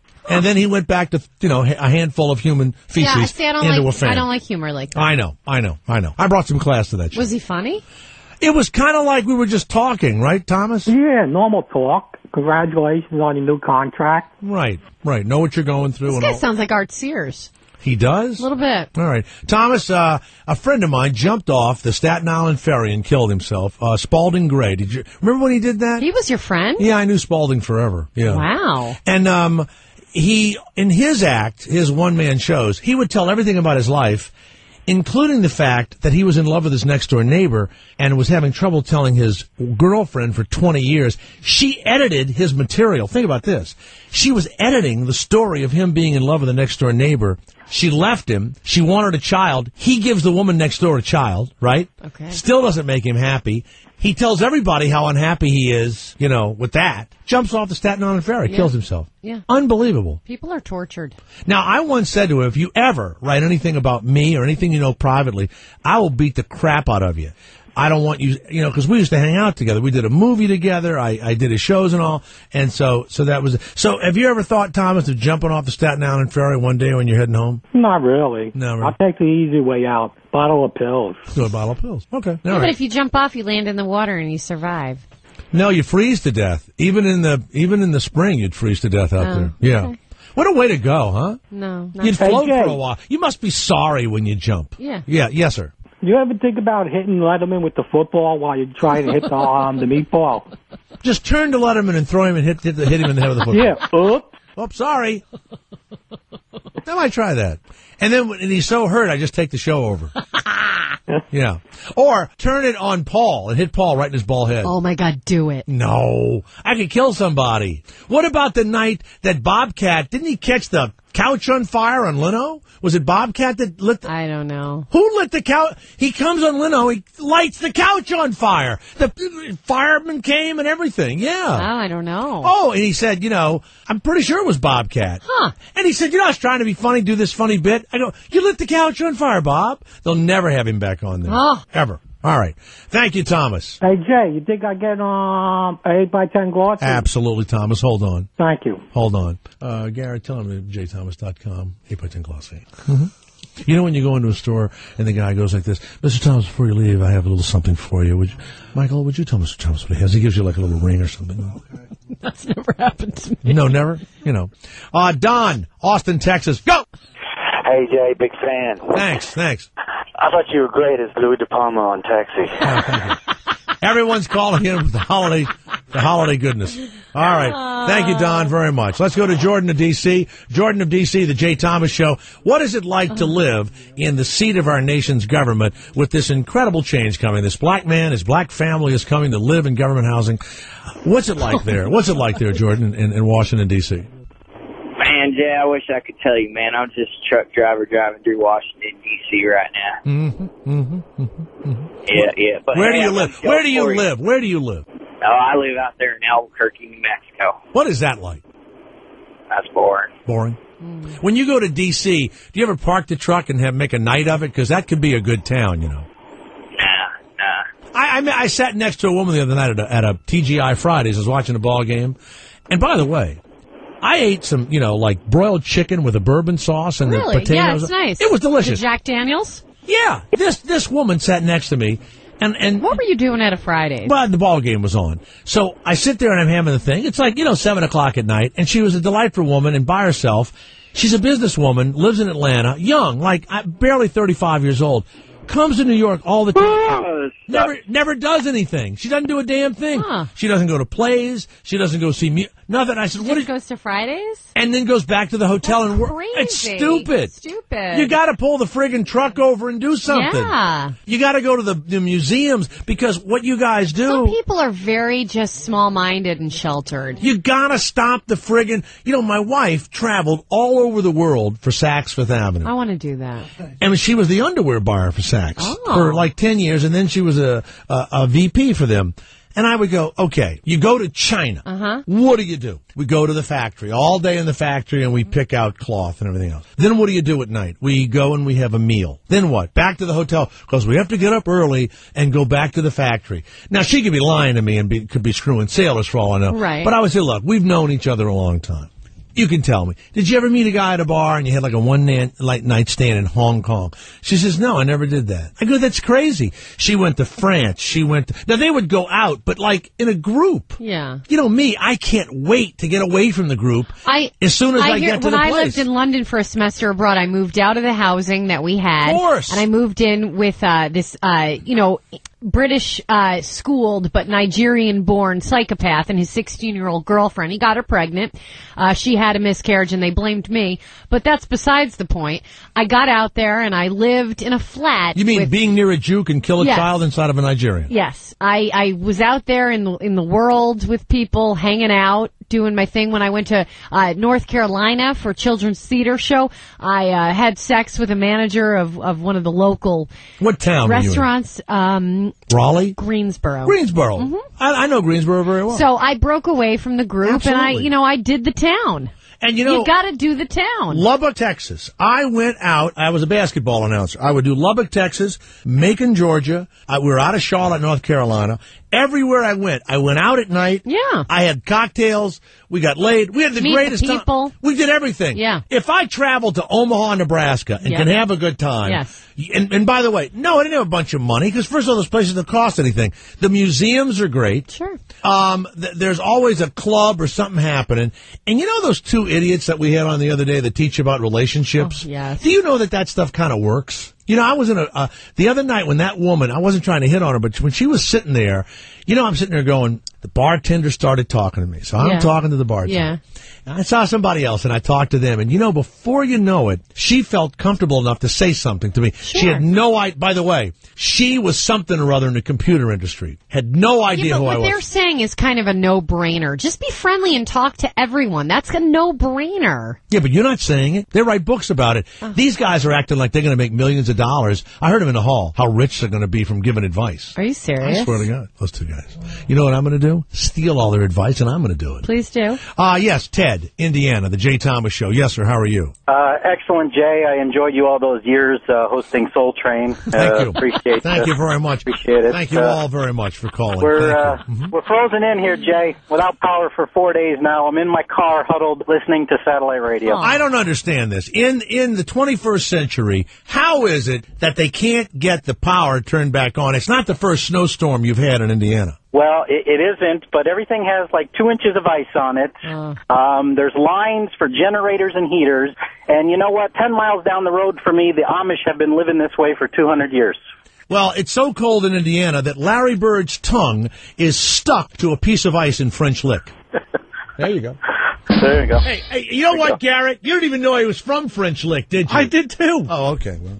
Hey, here's something else. You know something, Garrett? Don't go tomorrow night. You won't have any fun because I'm going to tell jokes on David Letterman tomorrow night. So just don't go. Okay. Because you know what pisses me off? Both of you don't think I'm funny. Why am I? Are you kidding me? I thought you were funny at Caroline. All I do is laugh. One time I don't laugh. It was so cold that the governor sold the Senate I seat. laughed at that one. Oh, you did? Yeah. Oh, all right, I forgot that. Okay. I don't know I'm sports. sorry. I like that one, I don't know Yeah, you sports like that, stuff. Ted? All right, so. go ahead, Ted. Yes, Ted. You guys got any J. Thomas mittens? No, you know what? Sean Kelly has It's a good tried idea. everything. We made $91 this year at jthomas.com. No. So that's it. Hey, Ted, I don't get it. When do they think the power is going to come back on? People are probably going to die there in Indiana, aren't they? Well, you call. Okay, here's the deal. You call the power company. You give them your phone number. Mm-hmm. They call you when the power is going to come on. Got a call 4:36 yesterday morning. My wife answers the phone, and it's an automated system. It says, "Do you have power?" She says, "No." They say, "Thank you," and they hung up. Now, where is your wife right now? She is out being bored with my daughters at a mall trying to keep warm. Can y'all drive away somewhere and, like, I don't know, stay in a motel, like in another town or something? I mean, how long are you going to stay in this house? No lights, no nothing. Christmas is coming. I mean, can't you drive to someone's home 100 miles away or something? Jay, it's all about the cats. You're exactly correct. No. It's about the cats. You know The what? daughters- That's all you had to daughters say. think the cats are going to die. The cats are going to die. I said to my wife, we're going to all go to New York, right? We are going to all go to New York. She said, I said, you're going? I can't go. Why not? Well, I got to work. I go, what do you mean you got to work? So she goes, I'm not leaving the cats. Oh, God. All right? All right. That's the thing with cats. They can be left Hold alone. on a second. What area of Indiana are you in, Ted? Fort Wayne, thriving metropolis that it is. Chris, Indiana. Where are you from, Chris? Fort Wayne. Where do you live? What part of town? I live on the southwest side of town. Where are you, Ted? Where are you, Ted? I'm on the northeast side. See? Well, I just wanted to call and poke and prod at you a little bit because I'm the house within a good square mile of my house that has power. You're the only one with power? I am the only one. Now, I'm not a genius, but when I lived in Connecticut and when I lived in upstate New York, I had a generator. Do you not have a generator, Ted? We're not. There was a run on generators. I have one that will run half a hairdryer. So pretty much, we put it in the bathroom to try to warm up the seat for enough to sit down, and that's about it. Wow. And Chris, are other people in your neighborhood without power, Chris? Oh yeah. Have you brought anybody in? Have you done like a thing? Come in, warm yourself at my home. No, hell no. The gun's loaded and I'm sitting at the front door. Oh, I see. You don't want them even coming in there. All right. Chris, I bought a 1,000,000 candle watt flashlight to scare off people. All right. Chris, what's happening, though, is there's a rash of break-ins happening because of this, though, throughout town. Oh, they're breaking in. Thanks for that, Chris. Thanks. You know what? I mean, the only, hunting rifle, people always talk about handguns. I think a shotgun is 10 times more effective for a home invasion. When you hear that click, that ch-ch, I mean, you've got, immigrants of all races, creeds, and colors jumping out of windows as soon as they hear that. That is universal. That's international. Ch-ch, that's it. That's all you got to hear, okay? Right. When I'm in New Orleans, I sleep with a Benelli 12-gauge. People think I'm against guns. Handgun, you can miss from 3 feet with a friggin' handgun, okay? They can keep coming at you with a handgun. What if you woke up in the middle of the night high on Ambien and you just shot yourself? Well, no, a shotgun's hard to do that with. Shotgun. A little bit of sleep shooting. Yeah, there you go. Chris and Ted, thank you very much. Thank you. Mike of Green Bay, Wisconsin. Yes, Mike, how are you? Really great idea to sign Aaron Rodgers to the $12 million contract. Where'd you go? Can't win a game after that, right? Hey, Jay. Yeah. Jay, are you there? Yeah, I'm here, Mike. Oh, okay, that was weird. The Benelli, that's an Italian shotgun, right? Yes, it is. That's a real lightweight shotgun, real expensive, too, ain't it? No, it isn't. I got it for $250. Oh, no shit. Yeah, but they have one, I think it's a 2-year-old model. I mean, it's not an old gun, but I brought it brand new. And then there's some fancier one that's like $600, but I got it for $250. It's the black composite. My son's a gunsmith, and so he makes them, and what he'll do is recondition it for me, right? Oh, okay. Well, my girlfriend's sons, they're big-time hunters. They shoot deer out the back door, wait for deer hunting season most of the time. And, it's okay, honey. We turn them into real nice sausage. Madison, we turn them into nice sausage. It's very good. I don't like hunting. And you have to add a little beef or a little pork to the venison. People don't know that sometimes. That's right. Because I had a cooking show for a long time in Pensacola. No, you didn't. Yes, I did. I had a cooking show. Jeez.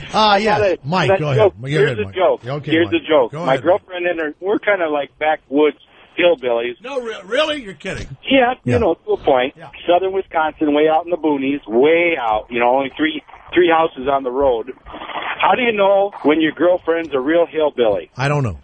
Well, she can give you a blowjob and chew tobacco at the same time and know which to swallow. Ladies and gentlemen, Mike of Green Bay.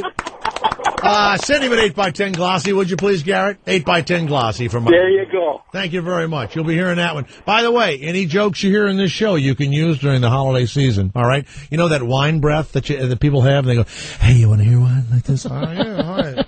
Oh, eggnog breath. Doug of Massachusetts. Yes, Doug. Line 1, Garrett. Thank you. How are you? Hello, Doug. Hey, Jay. Hey, man.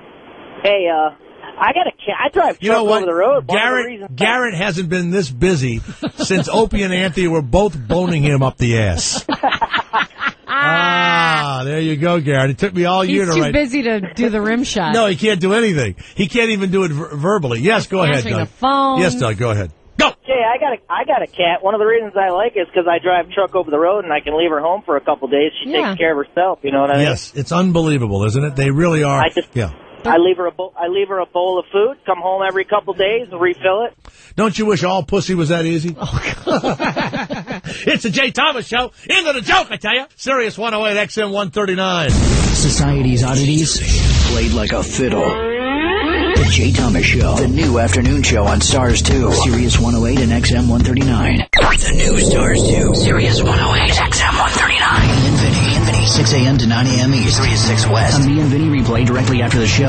Maxim Radio with Covino and Rich. Noon to 3 p.m. East. 9 a.m. to noon West. Maxim Radio with Covino and Rich. Replayed from 6 till 9 p.m. East. The Jay Thomas Show. 3 p.m. to 6 p.m. p.m. East. The Jay Thomas Show. Replayed from 9 to midnight Eastern. The new Stars 2. The new Stars 2. The new Stars 2. Sirius 108 and XM 139. Let's talk about sex. Not getting any, or you just want more? Introducing Stimulex Strips, the next generation sexual performance product, designed to take your libido to the next level. Millions of people suffer from stress and anxiety, which hinders desire for intimacy. Stimulex Strips will not only revive your sex life, it'll give you the control you need to be the champion she needs. Easy to use, Stimulex Strips go to work instantly, so you decide when the time is right. Simply put a strip under your tongue, and within minutes, you'll start to feel the Stimulex experience. Spine-tingling, toe-curling euphoria that will keep her coming back for more. And if you share it, it's twice the fun. Because they know that once you feel the Stimulex experience, you'll be calling back for more. They're giving away free packs of Stimulex right now, just for calling today while supplies last. Call now to receive your free pack of Stimulex. 1-800-337-5186. Again, that's 1-800-337-5186. Better sex is just a discreet phone call away. 1-800-337-5186. 1-800-337-5186. Some conditions apply. Is your credit card debt out of control? Can you no longer pay the outrageous payments and fees? There is relief. Debt Help Experts. A 10-minute call right now can cut your debt and let you save for your financial future. In 2008, consumers with $10,000 or more in credit card debt legally have the consumer right to reduce their debt and satisfy their debt obligation. For your free consultation, call Debt Help Experts. Be one of the millions of Americans who are finally being told the truth about their debt options. Call Debt Help Experts within the next 30 minutes to legally reduce your credit card debt and save thousands. Exercise your consumer rights and let a debt specialist relieve that credit card stress once and for all. Call Debt Help Experts now at 1-800-979-1648. That's 1-800-979-1648. Call right now. 1-800-979-1648. Debt Help Experts is a marketing service that matches consumers in need of financial assistance with companies that may be able to help. Jay Thomas Show. Every day something new, something bizarre. For you, for now. The new afternoon show on Stars 2, Sirius 108 and XM 139. Hi, this is Jay Thomas, wishing each and every one of you a happy, healthy, and holy holiday. And as you think of the holiday and someone special, what should I do? How should I show them the love that I have for them? Well, is $29.99 too much? I don't think so.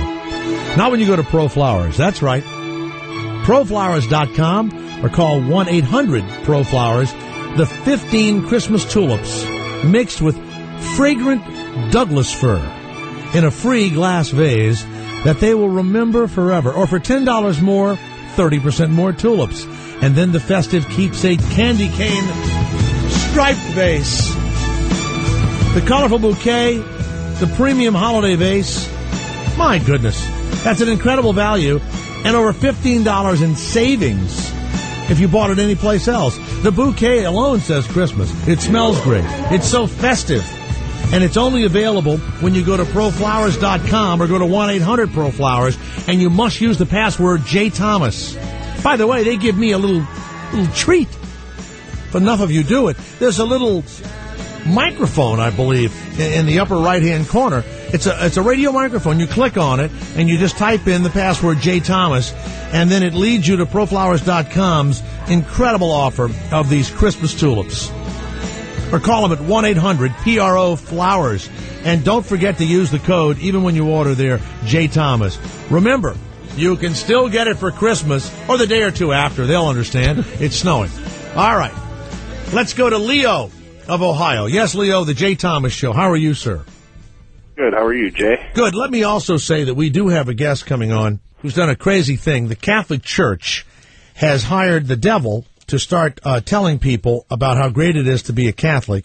And we will talk to this ad agency guy. They've actually hired, I don't know where they're running him. There's a little midget who's in a devil suit. And it is supposed to get people to believe again in the Catholic Church. It sounds odd to me and kind of silly, but they are spending millions of dollars to do this. Leo, are you a Catholic, or were you a Catholic? Yeah, yes, I am. Have you heard about this little devil that they've hired, the Catholic Church? No. I'm not joking. I'm not joking. So what's the point? Well, the point is to say that, there's evil out there and the devil's among us, and to stop giving into the devil and believe in the Catholic Church. That's what it is. I would think if you make a small devil, you would think it's not as big as a problem as it should be. You shouldn't think the devil's a midget. You're not going to be scared of him then. The campaign features a short, kind of scary to me, actually, over 4 foot tall devil, and he's walking the streets of New York in these commercials. Satan urges viewers to eschew good TV for bad TV. He tells you to watch reality shows with mindless plots, and he wants you to watch offensive music videos. So it's the devil telling you to do evil in all the spots. That's cool. Do you give money to the church on the weekend when you go on Sunday? No, I don't go every Sunday. I'll probably be first time this year, Christmas. Okay. Well, you're going to be sponsoring. You're going to be part of the sponsorship thing. When you give that money, a portion of that goes to the devil campaign. Well, I'll make it up to the little short devil then. All right, there you go. Leo, what did you call about? I got a joke for you, Jay. Really? It's not that good, but... Well, why do you say that then? Why would you even tell a joke that wasn't that good? You think you'd fit in here? No, that's kind of part of the setup. I see. The joke's no good. Okay, go ahead, Leo. What does a black pimp say? Oh, boy. What does a black pimp say? Oh, I know it. Quiet, yeah, please. you probably do. What is it? Yo ho ho. Yeah. It's the same as the pirate. Yeah. Yo ho ho. I get it. Like that. Leo, would you actually tell that at a party, or would you, while you're drinking at the bar or something, would you tell that? I would tell it after the first one was told. I see. The pirate joke would be told, and then you would up it. You would one up it. Okay. All right. Yeah. All right. Well, you deserve whatever you get from that little devil this year. Okay, Leo. All right. Thank you, Jay. Thank you so much. There you go. Let's go to Jay of Vermont. Yes, Jay of Vermont, the Jay Thomas Show. Are you giving syrup for Christmas? Do you do that in Vermont? Everyone gives syrup? Sometimes, Have you ever actually put your mouth in a tree, cut it with a knife, and had the syrup come into your mouth? It tastes like water like that, Jay. I used to go through the woods up there in Vermont sometimes, and they'd have these things attached to trees. And I would say, what is that? And they said, that's a sap collector or whatever. And they actually would make the syrup out of the maple juice. You're saying that right out of the tree it doesn't taste good? No, it tastes like water. It tastes kind of like sugar water a little bit, but it's very little sugar content. So what do they do to it to make it syrup? You got to boil it, Madison. Oh. Wow. Of course. You got to boil the shit out of it, too. Huh. You had to use and then it just turns into syrup? Yeah. Yeah, it takes like 1 million gallons of sap to make like a gallon of syrup. Wow. You know what I love about you is that I asked a syrup question, and you know how it's made, and you gave me information that I didn't have before, and that So when the next time you do Millionaire, Jay. Oh, the other day I watched the guy go for $250,000. I'm walking by the TV, minding my business. No, I turned to the TV, knew the answer just like that. Yeah. The question was... What was it? Who's the only author to win a Pulitzer Prize but only wrote one novel? Harper Lee. Wow. To Kill a Mockingbird. I would just like that. Boom! And the guy goes, "Oh, I'm sorry, I don't know it. I'll take the $215 and leave." I'm thinking, wow. You idiot! He won $1 million. Could have gone to $250 right there. I'm sorry. Right. So go ahead. What did you call about Jay of Vermont? Well, I'm finding, this is the first time I called your show, specifically, but I called you on Friday on Howard's channel, and I'm finding the show mildly amusing. Mildly. You sound shocked. You know what we're like? I am. Howard Stern's career is the syrup. Mine is the juice that comes out of the tree before you boil the shit out of it. We're the sugar water. That's right. We're the sugar water of talent. And then Howard is the actual maple syrup from Vermont that's been aged. So that's the difference. Where's Ira? Ira the weatherman doesn't come in except on Fridays. He's the weatherman on Fridays. He's lighting a menorah. Yeah, he's going. Yeah, he's not here all the time. I'm thinking of adding Twitchell's to the show, though. What's the matter, Garrett? Nothing. No, but I mean, he's a wonderful person, but he's got the thing going. He's a sweetheart. What would it be if we had him in here once in a while? We've got too much going on. What's that? We got too much going on. We don't need anybody else. How about that sex therapist that took your place the other day? Did you like her? No. Of course not. All right. Well, Jay, thank you. I hope we continue with the mildly amusing show. All right? All right. Thanks, Jay. My pleasure. Let's go to Pastor Glenn. Pastor Glenn from Baltimore was a pastor, A woman came into his home, heard the Howard Stern show on the radio while he was showering. Why she was there, no one knows. Turned him in to the church, and he was defrocked. Come on. That's a true story. No. Am I not correct, Pastor Glenn? Go. No, you're correct. All right. We said go to us. Oh, he did? So are you back in the church now, or you're just you're writing, was it music reviews and stuff like that? No, Jay, I'm not, and I haven't gotten rehired to write any reviews either. So you're out of work as a pastor, and you're out of work as a music reviewer. That's pretty weird. I mean, couldn't you go to some small town and start preaching again? Well, I don't know about that. What do you think of the Catholic Church hiring a 4-foot midget to play the devil, and they're going to run these national commercials? I mean, it's not a joke. I don't know. I've got mixed feelings on it. You know, I'm from that school of let everybody alone, and whatever they do spiritually, that's what they do, and I don't worry about what they do. That's why they fired you. You had to be more fire and brimstone. Yeah, well, maybe so. What do you think of this Rick Warren, who is a hates gays? Hates gay marriage, and he is the one that is going to handle the inauguration for Barack Obama. It is an abomination. I didn't know that. Oh, my God. I have his book. I had to put it down because he talked about how our purpose on earth is to make God laugh. And I had to put the book away. What does that mean, make God laugh? In the purpose-driven life.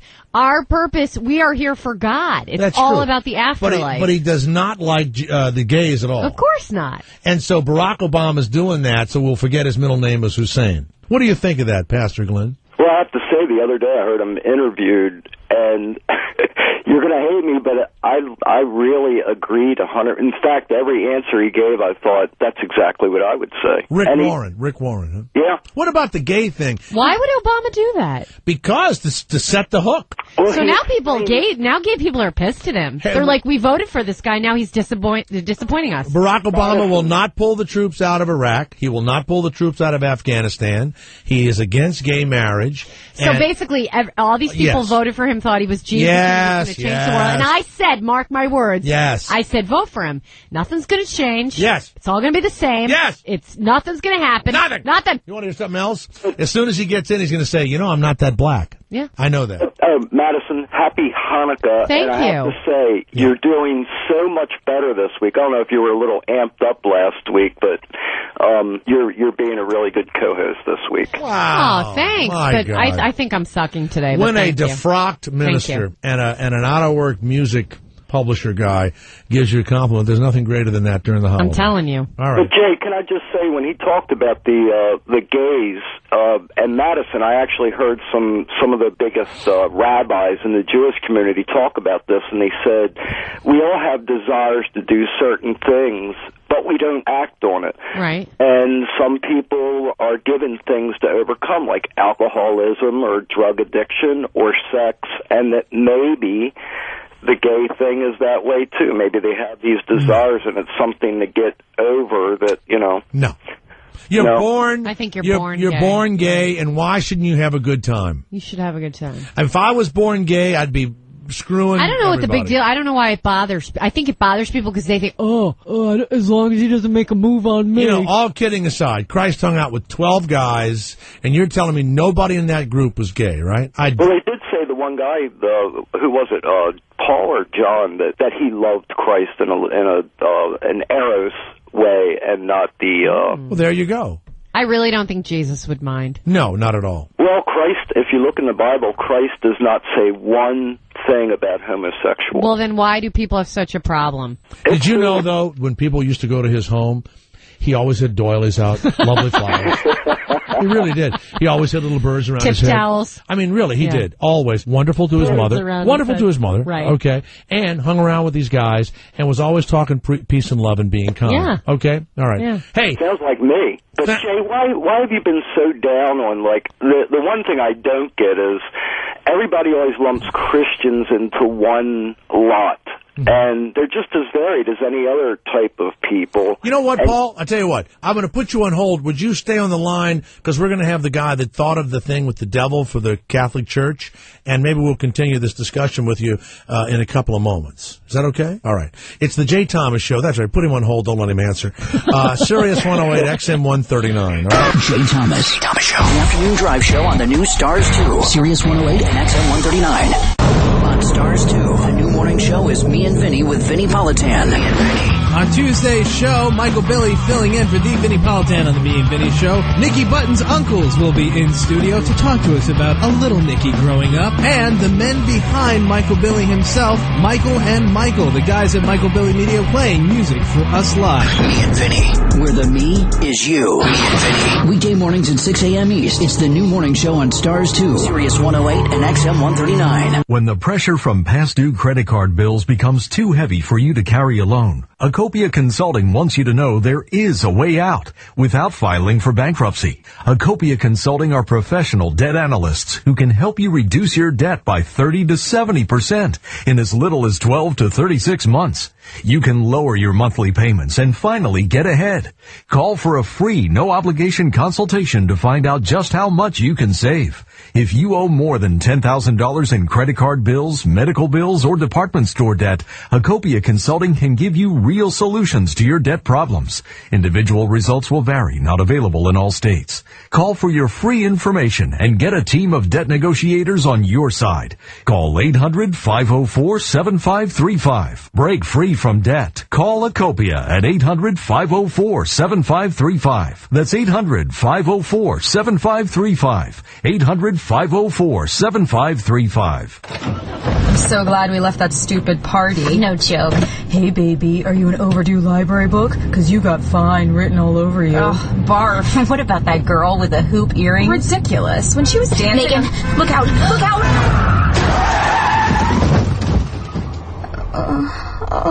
Oh, my God, Becky. Becky, are you okay? My arm. I think it's broken. Can you bend it? It's already bent. In the wrong direction. I can't believe this. I'm so sorry. I only had a few drinks. I was just buzzed. Really? Just buzzed? Yeah, I swear. Well, in that case, my arm is fine. Ah, that's better. You're really okay? You're serious, Becky? No, genius. I'm not serious. Ow! My arm, it hurts. Buzzed driving. Maybe we should stop acting like it's no big deal. Buzzed driving is drunk driving. A public service announcement brought to you by the U.S. Department of Transportation, the Ad Council, and this station. The Jay Thomas Show. Jay Thomas. Stars 2. The curious. The extreme. The fascinating. Jay Thomas is on the new Stars 2, Sirius 108 and XM 139. You look like an angel. Look like an angel. Walk like an angel. Talk like an angel, but I got wise. You're the devil in disguise, oh yes you are. Devil in disguise, oh yes you are. Tell her, I don't mind him calling me Elvis or Pelvis, but I got a brother named Enos. You cheated. Enos. Do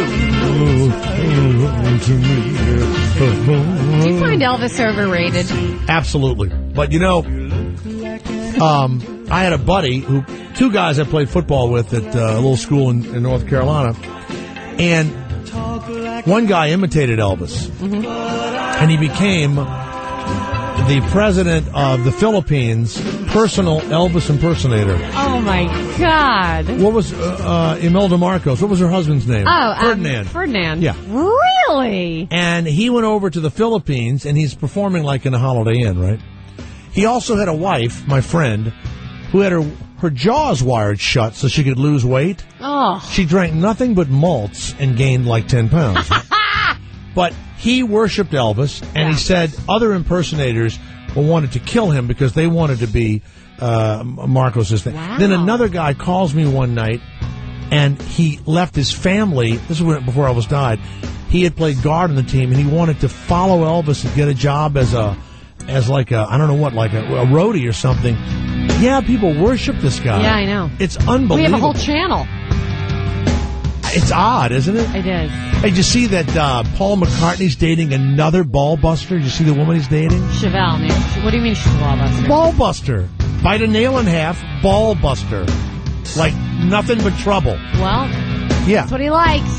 Sirius XM Radio celebrates the holidays with Holly, a contemporary holiday hits channel with your favorite artists, Bruce Springsteen, Madonna, Elton John, Mannheim Steamroller, and many others. For the more classical side of the Yuletide, Holiday Pops, a channel playing carols by the great classical musicians and orchestras of all time. The Mormon Tabernacle Choir, Luciano Pavarotti, Boston Pops, and more. Holiday music from Holly, Sirius 81 XM35, and Holiday Pops, Sirius 79, XM37, and XM77.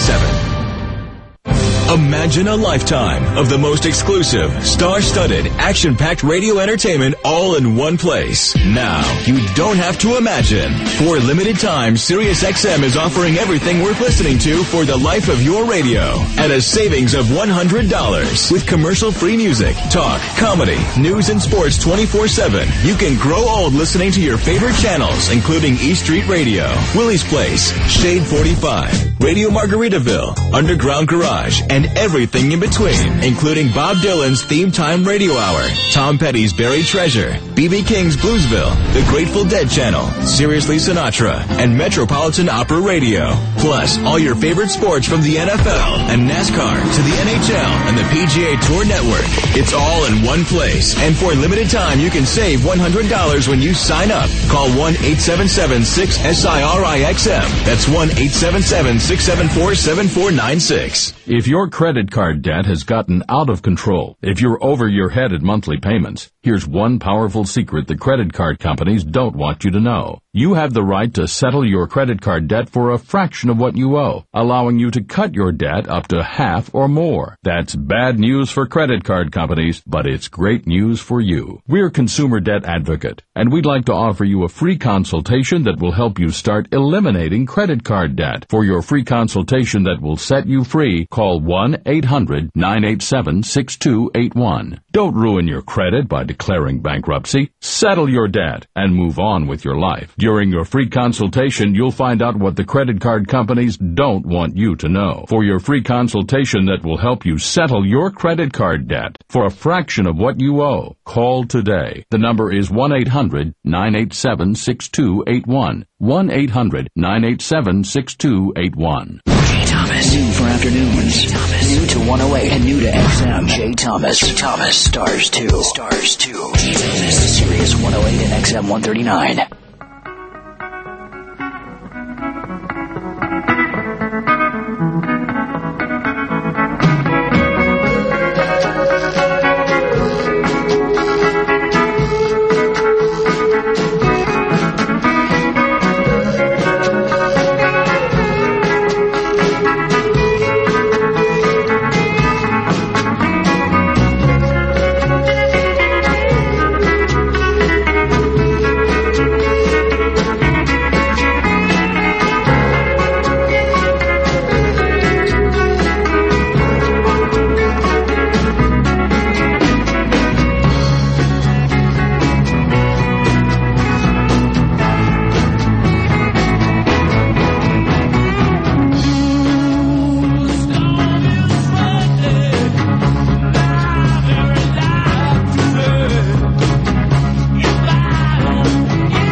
Show, Sirius 108, XM 134. We waited too long, maybe, to call the Catholic Church guy. Do we have him? Do you have him there, Garrett? Okay, cool. Thanks. Mike Migliozzi. Am I saying it right, Mike? Yes, Paisan, you're saying it right. You are the head of your own little agency there, the Migliozzi Agency in Los Angeles. Yeah, it's Cesario Migliozzi. I'm partnering up with, I have a partner named Enzo Cesario, so we're basically two Irish guys out here in L.A. Well, the Catholics chose well because, now when they came to you to do this thing, did they question you whether you were good Catholics, practicing Catholics? No, I mean, they knew me. I'm from Brooklyn, New York originally. So they knew me, and the thing came down to is that in this day and age, you're going to try and launch a cable channel, you're going to have to go to get great advertising, and they came to us, and we managed to get this out the door. Now, Madison, my friend Madison is Hello. here, and she's a Jewish person. Happy Hanukkah. Thank There you. Jay, you said that with such disdain. No, I didn't. Well, hey, listen. Who, me? No, Jay did. Hey, He you was know like, something? Madison's a Jew. Mike, hard for me to love someone who killed our Savior. Stop it. Okay? You got to remember, Jesus was Jewish too. Yeah, That's true. So I saw this. This is almost old news, but go to stopgoodtv.com, and you will see the little 4-foot-tall, devilish-looking man. And are the spots running around the country or selected markets of Satan?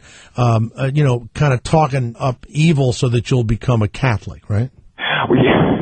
Well, I mean, you're laughing. It's your deal. It's not mine. Well, I know it's my deal. No, it's not. It's not to convert. It's not to convert anyone. It's actually running in New York City, and that is it. It's managed to find its way out. You've got people tuning into the channel online from Japan, China, South America, all over the country, and it looks like the demand is created whereby that this station could eventually, very shortly have national distribution, which would be fantastic for them. The campaign itself was, I don't think they were prepared for the explosion that they received. But getting back and talking about our little devil, that has been, it's been a big, huge hit. This thing is not going to be going away for some time to come. People seem to enjoy it. So at some point, I'm hoping that we can get around to refreshing it with some new commentary. Now, in all advertising or a movie pitch or a TV pitch, the church gave it out to various ad agencies, I would imagine, and you all presented ideas. Is that how it worked? No, they came. We've actually been on board with them since February of this year. The first bit of work we did for them was the first ever advertising campaign for a U.S. papal visit.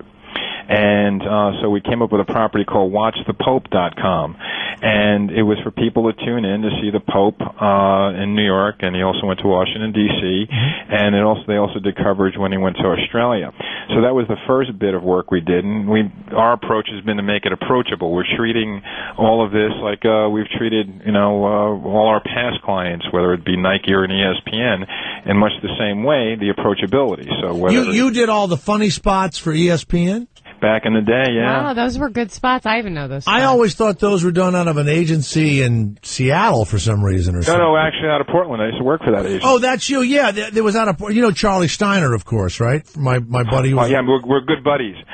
No, I'm kidding. No, but you have what you guys did was on ESPN is you made guys that were really square and stiff into funny. I mean, even now they might still do the spots, and you're not with that agency. But that was impressive how you made these sports announcer guys funny. Well, that's what the ad business is. That's what we're about, highlighting some of the truth. Some of the truth. Well, what does Jesus watch Tuesday nights at 8? Don't you ever wonder if he ever watches TV or anything? Fringe. Yeah, all that stuff. Now, when you pitch this thing with the little 4-foot devil that's running, go to stopgoodtv.com. Of course, he tells you to do evil to show you, of course, not to do evil. Did you sit with a bunch of priests and archbishops and stuff and present it to them? No, actually, I mean, it was a lot simpler than that. It was the station is basically functioning with lay people, folks that are in the business in some capacity. Who have been in the past, and they were the ones who were real nervous about it. It was the priests and bishops that were above them that thought this was fantastic, and we got the thumbs up to go with it.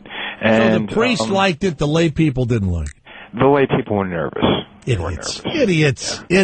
A lay person is someone who's not of the clergy. Someone like I'm a lay person. Yeah, am I a lay person? The reason why it's a lay person is that the priest can't get laid, so you're a lay person. Oh, okay. Mike, that's a good one. Mike, by the way, you can have anything you hear here. You can use it in an office. You can use it with the priest, with your friends. Nothing, and you don't have to say that you heard it here. Okay? Understood. Absolutely not. I just thought of that top of my head. Just just thought of it. Layperson. Excellent. Yeah, never said it Thank you so before. much. It's absolutely fresh. I want to know what the casting call was like for the Little Devil. It wasn't. Being in LA isn't that hard to get a casting call done. So when you put a description out for a little person, our guy, he popped up, and it was just that was the guy. That was it. Someone said that earlier we were talking about this. They said they didn't think that the Little Devil was scary enough. Like he doesn't, he comes off almost silly, like someone not even to worry about. Well, and you know something, anything that's been projected towards our Little Devil, I think the groundbreaking thing here was using any devil to promote a religious TV channel was probably where we went there, but we wanted to make it comedic and somewhat goofy, and that this little guy thinks he has this power when in fact he doesn't. Which is kind of funny because, there's a petition online, and we were, looking to get 1,000 signatures. I think we so far have 157, so he's not really doing a good job in terms of getting people not to tune in. It's been a...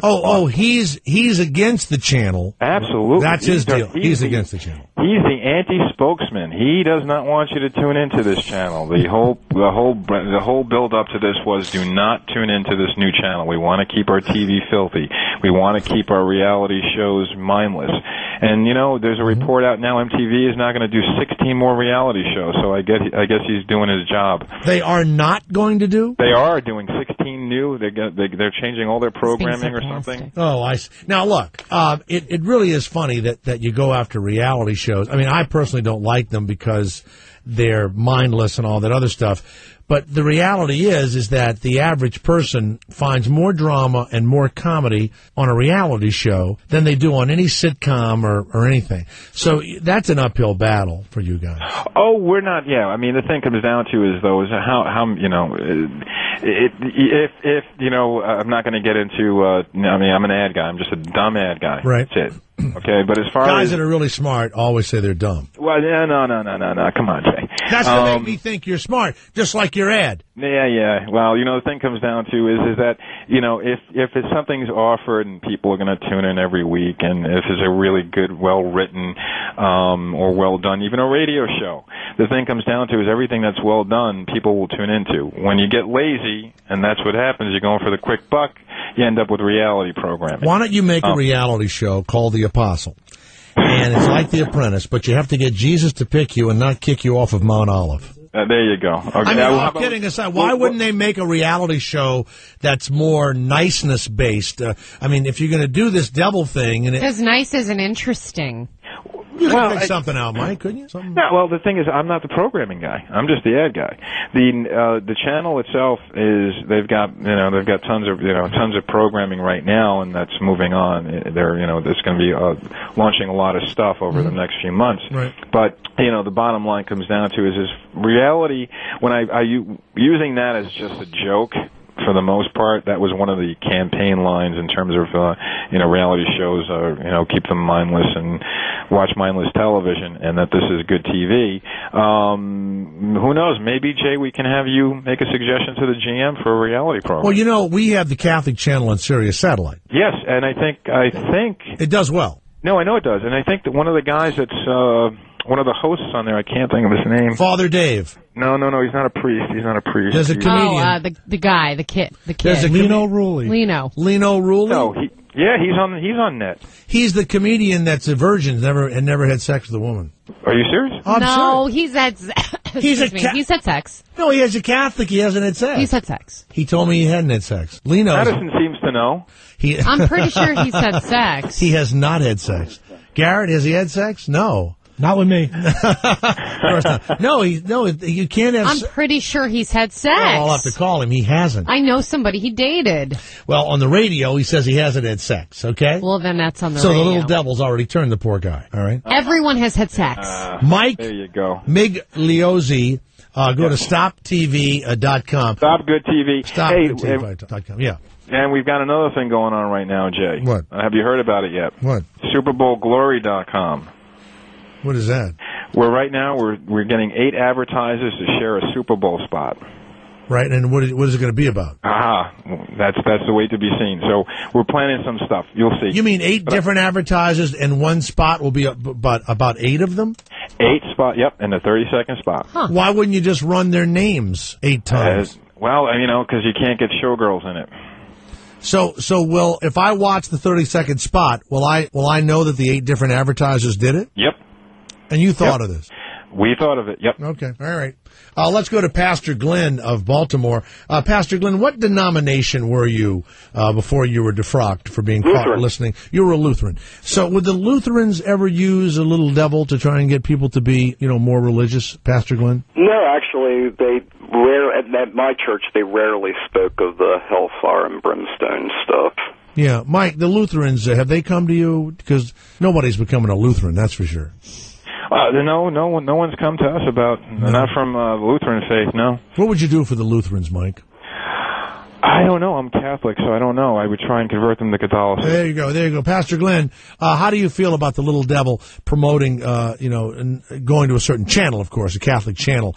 You think that's going to work, Pastor Glenn? Well, I'll tell you what, and maybe this guy will agree with me, that there's a catch-22 in religion, and that's if you haven't really gotten into that spiritual space, you don't really want to be preached at. But the people that are in that space understand it.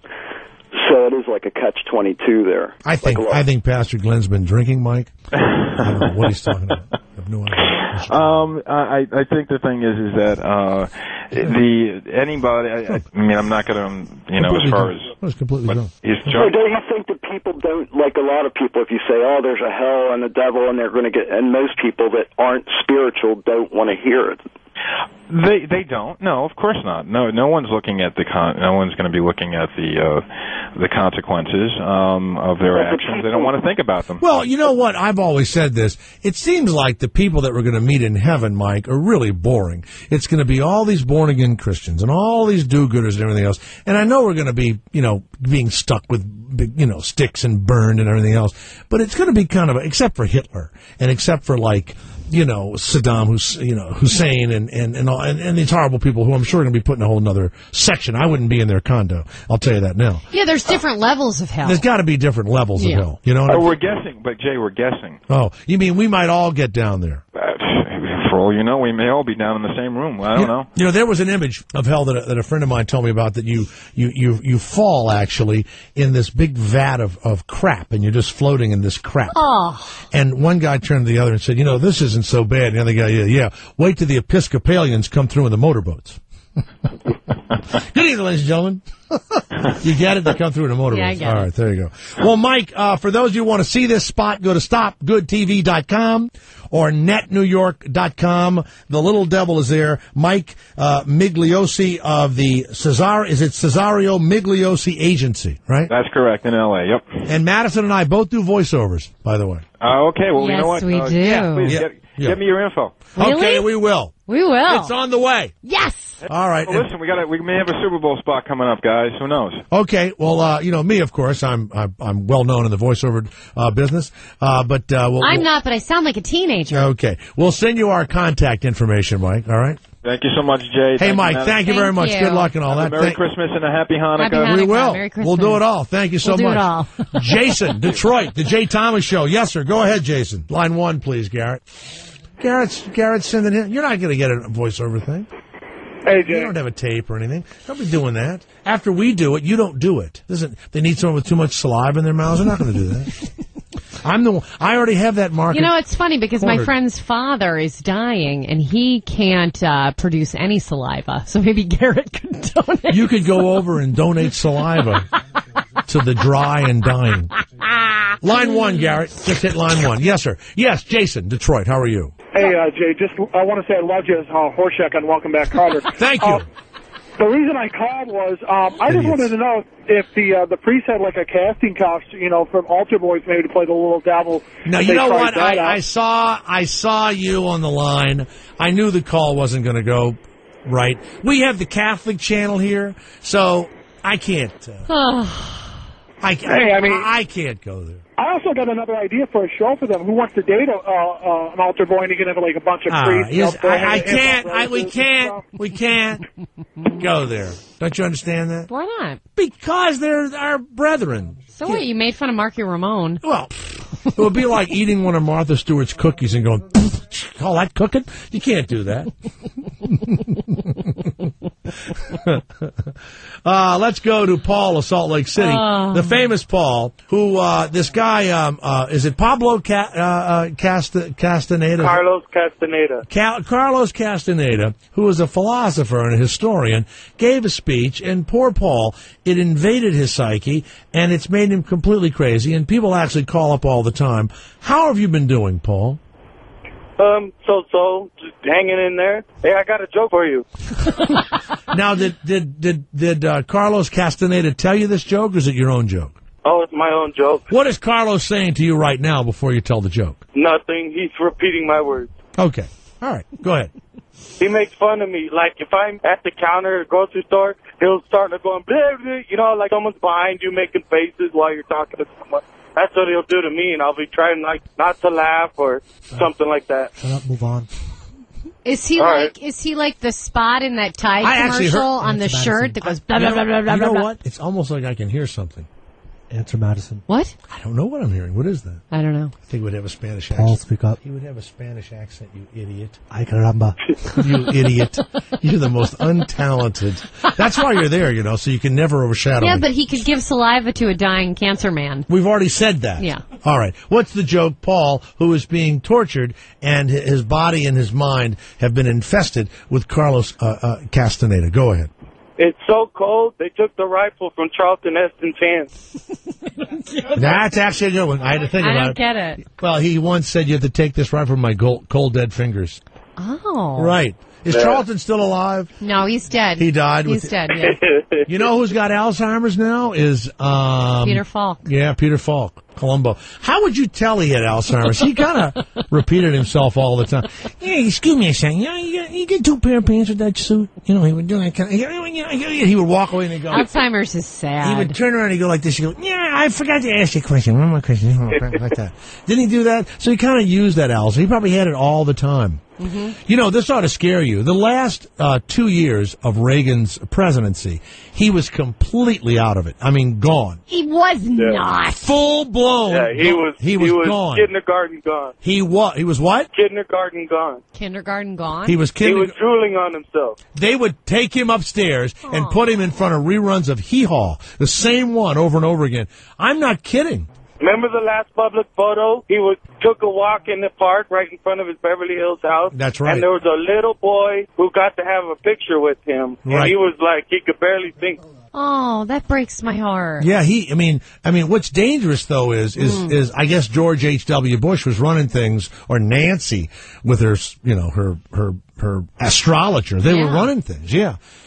They should have told us. You have so many advisors. There's a huge staff when you're the president. Not like 200-300 They should have people. told us that he was unable to perform, and I'm not kidding. I did not know that. Oh, yeah, absolutely. And, you know, they won't write that book for a while. So when he said tear down this wall, he was gone? No, that was the last, you know, he was awake during it. It was the last 2 years. No, I think that was late in his... then it's the last 2 months. But nonetheless... Yeah. Right there, he was going. Wow. Yeah, he was going. Wow. He would go off the chart. Well, they have all kinds of drugs to prop you up or whatnot, but there's a point where your mind just gets too far where no amount of drugs will help. Well, what drug are you taking to get Carlos Castaneda out of your head? No, and so far, none. Well, why don't you take some drug? Well, okay, I'm thinking about it, but, you know, the doctors really don't know how to cure schizophrenia.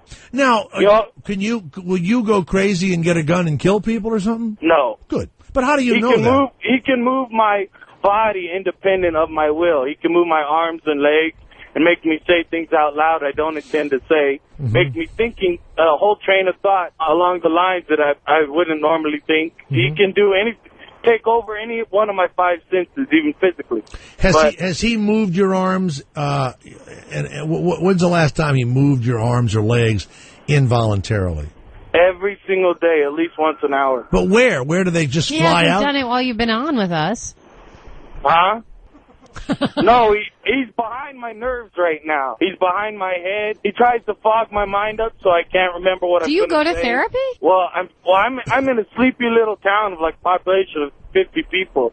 So I'm like 100 miles from Salt Lake City, but I do plan to get there and see a doctor. Yeah, you got it. Are you famous for being a schizophrenic in your little town? No, I don't tell a single soul. But if your arms and legs are flailing and you're yelling things, don't they know that you're nutty? I don't yell things. So far, I haven't done anything to where some people might have scratched their head once or twice. Right. But that's about it. Does Carlos ever make you scratch your head involuntarily? He makes me itch all the time, yes. Does he ever make you stick your finger and pull your pants out of your butt when you don't need to? Well, you see, I'm a generous guy, so whenever I get paid, I always buy the beer. Everyone comes to my house because that's where it's happening.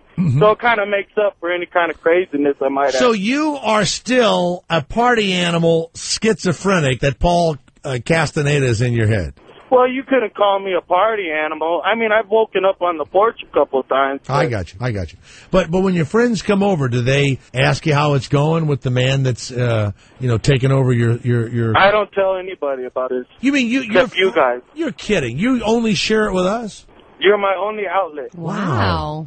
Well, I don't know whether to be happy about that or sad. I think this guy, Carlos Castaneda, is a little scared of me. Yeah, I bet he is. No, I'm not kidding you. I can overpower this son of a bitch. I can tell you that right now. I believe you. Out, Carlos, you bastard. You tried that already You with fucking him. jerk. Throw him out of your head. Tell him to get out. If everybody could get behind Jay Thomas right now, everyone put all their will into the speaker right now. Do it. Get behind Jay Thomas on this. Do it. Get out. Get out, you bastard. Out, Carlos Castaneda. Out, Carlos Castaneda. Say it, Madison. Out, Carlos Castaneda! Out! Hold on a minute. Give me every line you can get. Put it on with him. What do we have? Who do we have? Tim of Philly, are you there? Tim? This is Lee. All right, hold on. Lee, are you there? Walt, are you there? Walt? Paul, are you there, Paul? Yeah. Okay, Lee of Cocoa Beach, Tim of Philly, Walt of Baltimore. Here we go. It's Carlos Castaneda. Carlos Castaneda. 1, 2, 3. Out! Carlos Castaneda! Out! Carlos Castaneda! Out! Carlos Castaneda! Lee of Cocoa Beach, by yourself. Give it to him. No, I'm not participating in this. I'm no fucking dancer. Wait a second. You are not going to participate in throwing a person out of a man's head. What is the matter with you, Lee? I could care less about this guy. Fuck him. Hold it 1 second. Put the others on hold. Wait a second. I have asked you to help a poor man in need, and you will not throw this guy out of his head? What sort of... If you promise me a depraved Madison sex story where she does something really nasty because she has no self-esteem, I'll do it. I love those. All right. Will like you when tell she sucks off guys with smelly cocks, I love hearing that. Will you tell a story of something that happened last night? Well, nothing happened last night. Wait a minute. Yeah. No. Okay, here we go. She will do it. Will you help us? Now, what do I have to say? You have to say, out Carlos Castaneda. Out Carlos Castaneda! I command you! By the Lord Jesus Christ! Get out! All right. Get out, Carlos Castaneda! My God, Lee, relax. Lee. Yeah, you asked me to participate. Yes, you're over participating. Stay where you are. More phone calls and a naughty Madison story. The Jay Thomas Show, Sirius 108 XM 139. The Jay Thomas Show.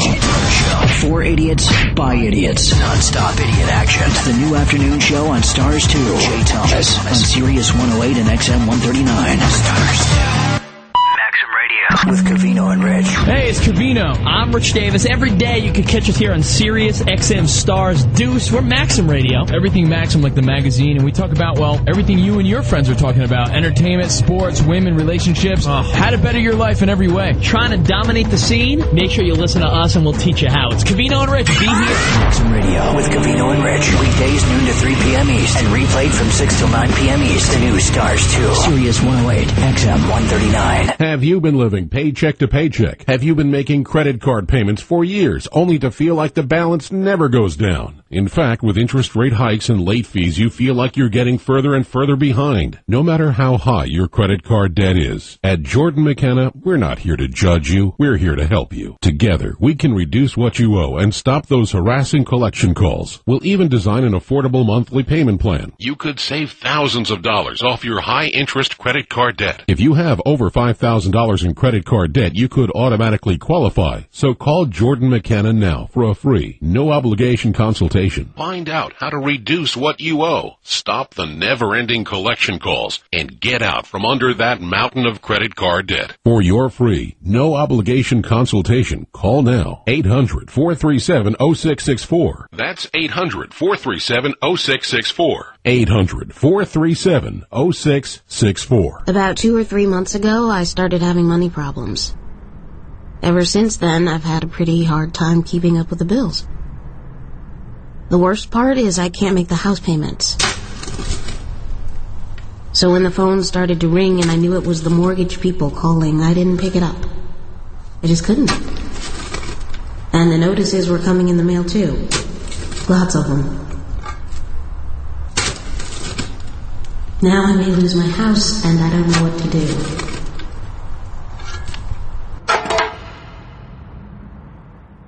If you're facing foreclosure, doing nothing only puts you deeper in the hole. Now's the time to dig yourself out.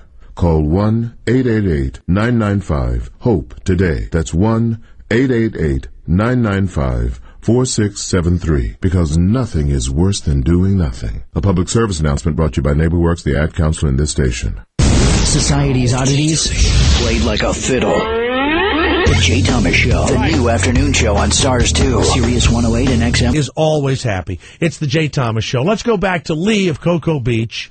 Lee, you were unbelievable. Let me just say that I believe Carlos Castaneda ran screaming out of each ear of our friend Paul of Salt Lake City. You were unbelievable. I hope so, because I blew my voice out. I could taste blood now in my throat. I hope it was worth it. You could taste a little blood from Cocoa Beach. Madison actually shared something with me in the hall that you'll want to hear. But go ahead, Lee. It's all for you now. Madison's listening. No, I got two brief things. First of all, I loved you in the Little Rascals. I have to get that out. And secondly, I did a Google search for Stop Good TV. Yeah. And one of the search results was Stop Bad Radio, and your show was front and center on the site. Oh, I don't think he deserves the story now. And it was a good story, too. It was a good story. Everybody's a comedian at my expense, all right? I'm one of your biggest supporters. Come on, Madison. You promised. I got to hear something. All right, well, there's... foul and filthy. Okay, so I went all the way up to Albany for Hanukkah and to see this guy. And your parents can't stand this guy. They've never met him. They can't First stand of all, he's in a... Is he a black guy? No, he's just, he's got a... I can't divulge the information. No, don't. But yeah. Let's just say he was drunk. I drove him to his house. I had to be snuck in because his kids were sleeping, and he fingered me on the couch, and we kissed for 13 hours. That's it? Come on. What do you want? You want the story about me flushing the retard's head down a toilet? You want that story again? Did a guy ever vomit on you or something while you were blowing him? No, but like that? No? I did flush a retarded man's head down a toilet. But that's not a sexual... hopefully it wasn't No, it was doing that's what he liked. He was wearing panties. Are you serious? I sat on his back. I flushed. I called him names. He gave me $250. She did this. I'm a hooker. How about rimming a man's ass? Do you do that? I don't even know what that means. You know what? This holiday call is now over. Lee, let me ask you a question. You must be on the internet all the time with the dirty stuff. Are you a sex addict? You just need the dirty stuff all the time? No, honestly, Madison's story got inside my head, and then I resented it because I spent way too much time thinking about her. The one where you blow that English guy. Oh, that was the worst, man. But I took one for the. You know what? I'm a trooper. Out of my head. I'm a trooper. Oh, all right, hold on a minute. That cock stunk. Out, stinky cock! Out, stinky cock from Lee's head! Out, stinky cock! Hey, Jay, when's your show rebroadcast? I got to hear myself. It's going to be, when is it on? 9 to midnight tonight? Yeah, 9 to midnight on 108 and XM 139. So you'll hear yourself again tonight, Lee, okay? Hey, sounds great. Hey, give me a shout-out on Dave, okay? I will. I'll be on David Letterman tomorrow night, throwing that football and telling the old holiday story. All right. Hey, Try to hit the cymbal on the drum set. I want to see that. Okay. People all want me to hit Dave in the head, Paul in the head, now the drum set. Okay, I'll do it. I'll do the it. cymbal. Ciao. All right. Jeremy Piven plays Ari in Entourage. Everybody loves him. I heard about this. The play was a hit. I was an extra on his TV show in the 90s in Chicago, Cupid. Right. He's kind of a dick. Well, a friend of mine who's from Chicago said that he comes from a long line of a-holes. His father was an a-hole, and we had him on the show once, and he wasn't funny, he wasn't interesting, but people love sexy, though. The Entourage show. They love him, right? And he was doing a play that David Mamet wrote called Speed the Plow that Madonna did years ago. Now, Madonna's terrible. She couldn't act sick if you gave her poison. And she did the play, but the play's actually good. It's about an agent, and it's kind of realistic about Hollywood. The thing with the play is after you open and the excitement's over, and it's really hard memorizing the lines and getting all the stuff down. After a couple of weeks, you're doing 8 shows a week. You're only off Mondays. Yeah. You do 2 shows on Wednesday and 2 shows on Sunday. It's really tiring, right? Yeah. When you see these giant musicals, it is unbelievable to me how these people can perform. We went to sometimes twice a day. Right, on Wednesday and Sunday. Oh. We went to see Spring Awakening the other night, which I love. You didn't like it. I didn't love it. God, I loved it. Yeah. So we loved it. But these kids work their asses off. So he doesn't want to do the play anymore, but he has a contract. He's got 10 weeks left. It's left. not that he doesn't want to. He's sick. He's got mercury. He has claimed that he has mercury poisoning. What the hell is that? From eating too much salmon or tuna. But he didn't go to a doctor, I don't think. Allegedly, he's gone to one of these wellness people. And they have tested And they're him. like, ooh, all spiritual and acupuncture. And they're like, ooh, you have too much mercury. And that's it? That's what he's basing it on? So he quit. Yeah. David Mamet. But he can't quit. Well, he's quit under contract. For medical reasons, he can quit. So he quit for medical reasons. David Mamet, the playwright and screenplay writer, he wrote The Untouchables and a bunch of other stuff. He says, well, Jeremy Piven has a new career as a thermometer. Did you read that? I saw something like that, yeah. So he's not happy about it? Jeremy Piven, who was raised with John Cusack and was his best friend out of Chicago, actor families. Yeah. He's now been telling people that he's at a falling out with John Cusack because he wasn't supportive. Cusack wasn't supportive for his newfound success. And he's acting like Cusack is not like putting him in movies with him or something like that. Cusack, I believe. Cusack, right. Cusack. Right. Piven says of Cusack, I was always proud of him and I was always in his corner and all that kind of stuff. And what's odd is that this guy is not acting on TV apparently. That's who he is. Probably. I know. You know what makes me mad? One of those none of this is going to hurt him. He can screw anyone he wants. None of this is going to hurt him. He's fantastic on Entourage. Yeah, none of this will hurt him. So who's taking his place in the show, Speed the Plow? The understudy, and then William H. Macy is going to do it for a couple of weeks, and, I'm not familiar with... That's not the right fit. Well, he's a good actor. He's an amazing actor. But he's also 20 years older than Jeremy Piven. They're just trying to limp through. I can't believe Piven's doing this. It's terrible. It's awful. That's shitty. Now, people are saying, well, maybe... Why can't he take a pill? I have no idea. People do shows with strep throat, with bronchitis, everything. With pneumonia, with AIDS. People do shows with AIDS? I don't think so. Rent. Yeah, the whole cast did Rent with AIDS. Most of them had AIDS. All right. Okay. Well, anyway, that's the sad Hollywood news. And then there's a poet, Elizabeth Alexander, a professor of African American studies at Yale. I bet she was on a short blacklist, don't you think? Now, no one likes poetry. No one could care less. Does. They've added her as the official poet. I believe that did Bush have Maya Angelou? He should have had like a cowboy poet. Bush had Maya Angelou. I don't know who he had. No. This is some poetry from Elizabeth Alexander. This is the new poet of the United, whatever it is. Poet laureate. I don't know if she's that, but she's the White House poet. Now, listen, poets and mimes. White House poet? I swear to God. Roses are red, violets are blue. There's a black man in the White House. Soon there will be a Jew.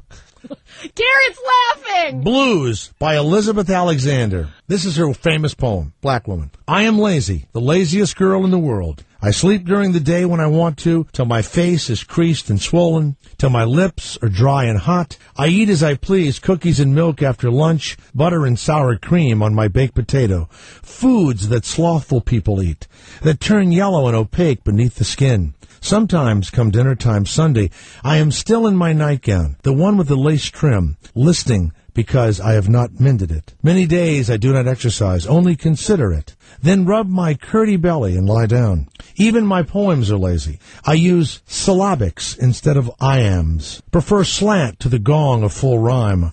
Write briefly while others go for pages. And yesterday, for example, I did not work at all. Got in my car and I drove to factory outlet stores, purchased stockings and panties and socks with my father's money. That's a poem? And I swear That's not a poem. I swear to any God you believe in that this idiot, and then he's got... How is that a poem? I have no idea. How is that a poem? I don't know. What makes something a poem? I don't know.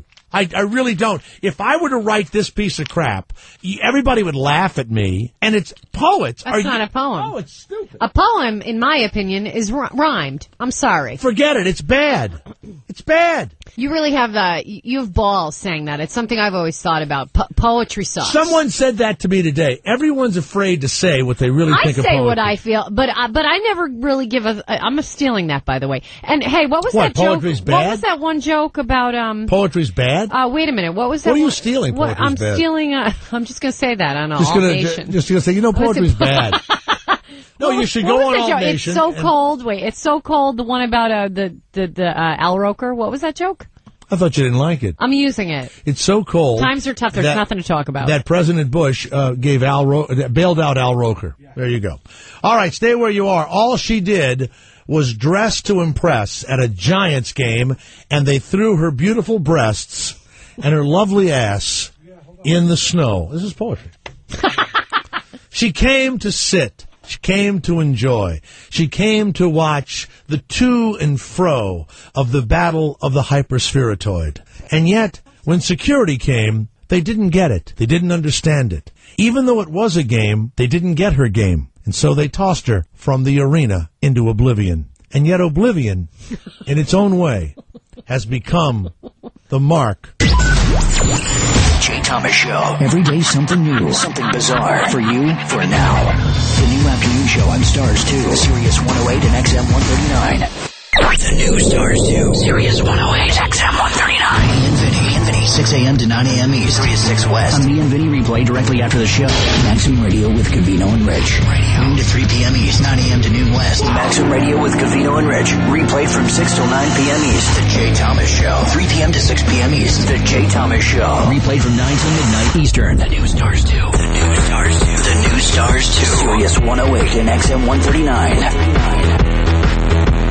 When the pressure from past due credit card bills becomes too heavy for you to carry alone, Acopia Consulting wants you to know there is a way out without filing for bankruptcy. Acopia Consulting are professional debt analysts who can help you reduce your debt by 30 to 70% in as little as 12 to 36 months. You can lower your monthly payments and finally get ahead. Call for a free, no obligation consultation to find out just how much you can save. If you owe more than $10,000 in credit card bills, medical bills, or department store debt, Acopia Consulting can give you real solutions to your debt problems. Individual results will vary, not available in all states. Call for your free information and get a team of debt negotiators on your side. Call 800-504-7535. Break free from debt. Call Acopia at 800-504-7535. That's 800-504-7535. 800-504-7535. FYE brings you the hottest movies on sale now. From the people who brought you Talladega Nights, The Legend of Ricky Bobby, comes another hysterical hit comedy. Will Ferrell and John C. Reilly star in Step Brothers. Now available on Blu-ray High Def, DVD, and PSP at FYE for your entertainment. Brennan and Dale are two middle-aged loafers who are forced to live together when their parents get married. When the reluctant step-siblings' immature antics over TV privileges and personal property take their toll on the marriage, the devious duo hatch a hysterical scheme to reunite the couple. Eternally funny but subtly touching, says Stephen Hunter of The Washington Post. Step Brothers, rated R for crude and sexual content and pervasive language. Available in both theatrical and unrated versions. Get it now on Blu-ray High Def, DVD, and PSP. Pick up Step Brothers on Blu-ray High Def or DVD on sale now at FYE. Movies, music, games, and other things to make you laugh. On sale now at FYE. Strictly for your entertainment. Visit FYE.com to find a store near you. Jay Thomas. Jay Thomas Show. The afternoon drive show on the new Stars 2. Sirius 108 and XM 139. Are you ready?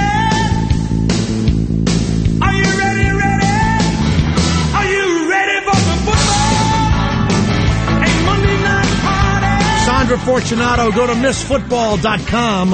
Hi. Hello, Sandra. How are you? You're absolutely gorgeous. You are too. I saw your picture. You are too. Well, Madison is here with me also. Yes. Hello. Oh, I got another person. Yes. Wow, this is going to be a lot of fun. First of all, I want to say that I am Miss Big Blue, and I'm also Miss Liberty USA, amongst other titles, and I am sanctioned with every title that we'll be telling you this evening. Good. Okay, Miss Big Blue, the New York Giants, the 86 and 90 Giants, have a road show. Mm-hmm. We go to schools, we go to everywhere, and I'm Miss Big Blue officially, and I go along with them. We do basketball games with faculties, a lot of cool stuff. Why would the New York Giants, if you are a fan for all these years, gorgeous woman, work out all the time, gorgeous breast, beautiful legs. At least I'm all real. You're all real. Nice. Unbelievable. Well, I don't know. Unbelievable. I try hard. I don't smoke, drink, or take drugs, and I really try to keep in shape because it's a tough business. You must have 3 hearts to pump blood to those babies.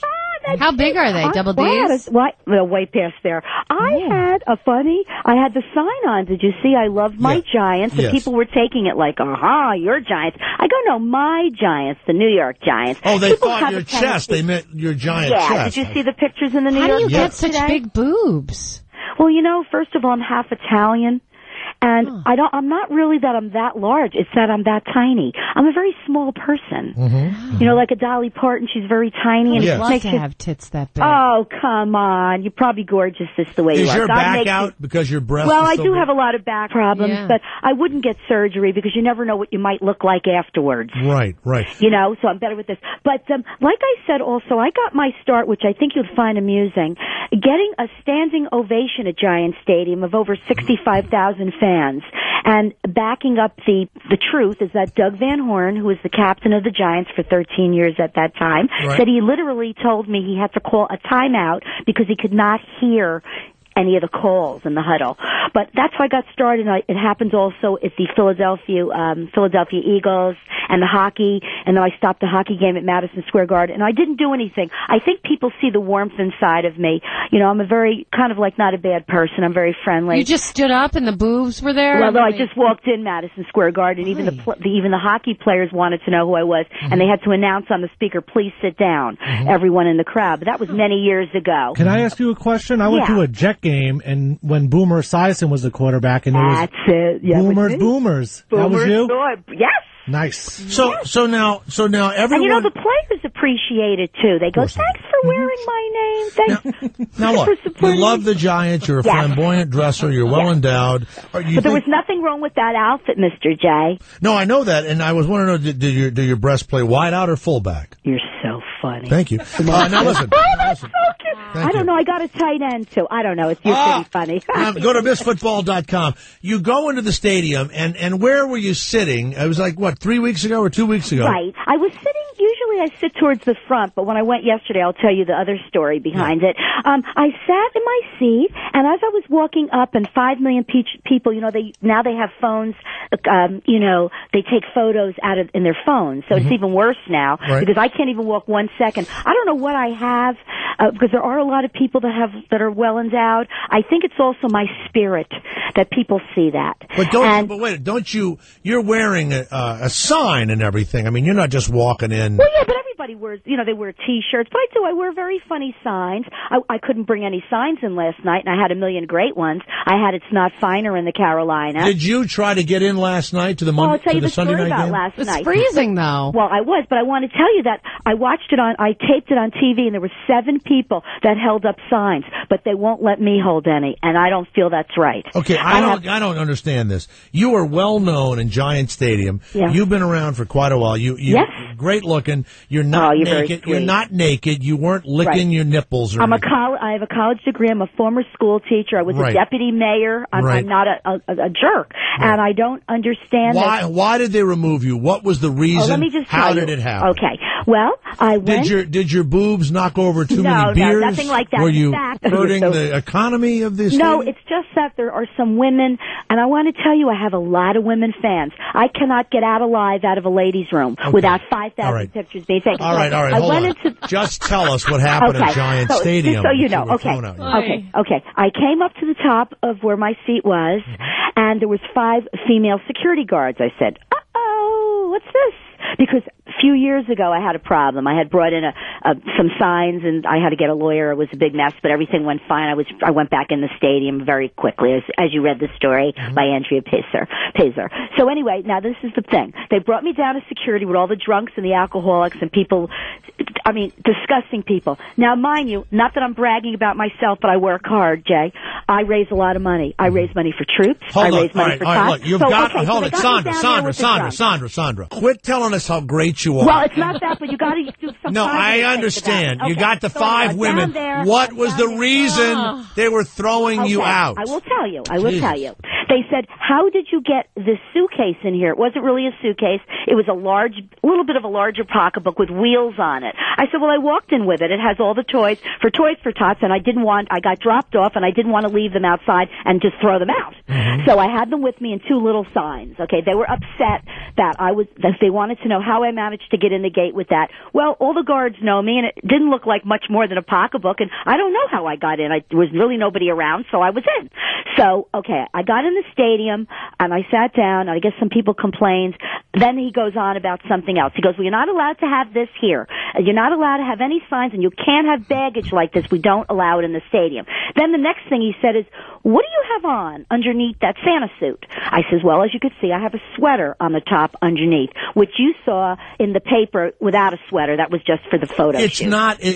It's provocative in that you can see how gorgeous your body is, but it's not nasty. Well, it really wasn't, Jay, and I'm around a lot of kids. Well, what about these little whores that are cheering on the sidelines? Well, maybe because they're a little bit younger, it's okay, but I don't feel I'm not that old. But they're showing their bodies for money. They're splitting, they're letting all these guys see between their legs. That's what whores do, see? Well, I didn't do that. Let me just tell you, Jay, about the bottom half. Right. He says, what do you have underneath there? I says, well, I'll show you. I have a bathing suit bottom, which was red, white, and blue, not a bikini bathing suit, kind of cut to the top, like a workout one, red, white, and blue, with black lace stockings. And the coat was over it, so you only saw a little bit. Would you say what you were wearing just now, but just more slowly? I'm sorry.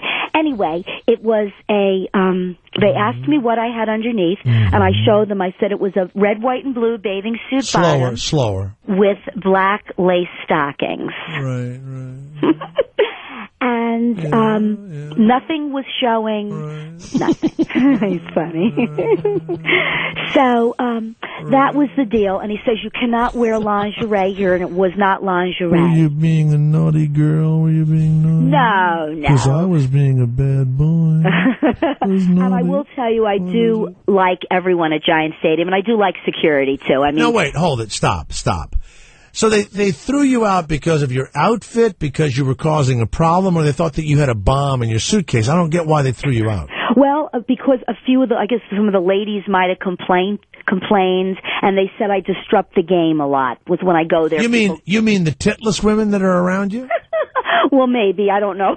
No, but all kidding aside, is that what is it? Is it jealousy? I don't really know. It's kind of a mystery. Can you sue them?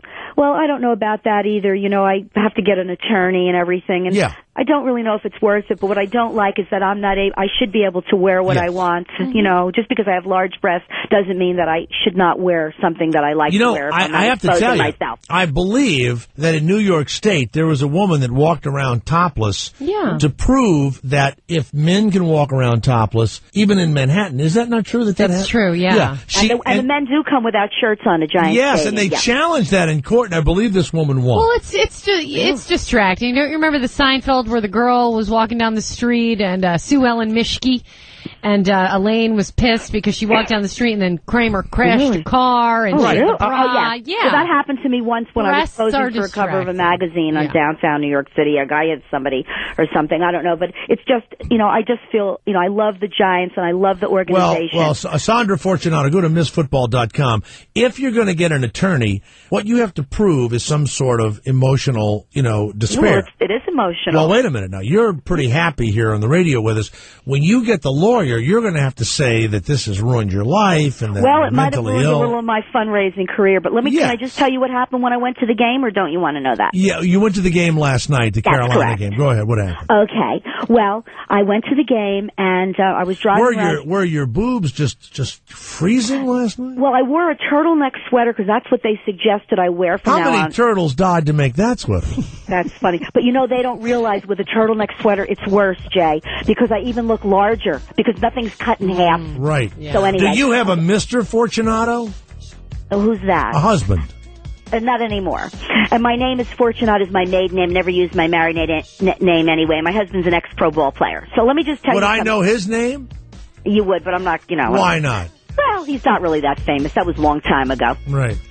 But did you want to know what happened last night? Or are we off the air I will. But go to MissFootball.com. You didn't get in last night, did you? No, I did get in. And if you want to purchase any photographs or anything, the proceeds go to disabled vets. They're all on MissFootball.com, merchandise and everything. I tell you what, if I was a disabled vet, you threw those babies in my face, I'd get up and walk out of the VA hospital. All right. So go to MissFootball.com. Thank you, Jay Thomas Show. Thanks, Madison. Love you. Sirius 108 XM 139. That's all the tit jokes I can do.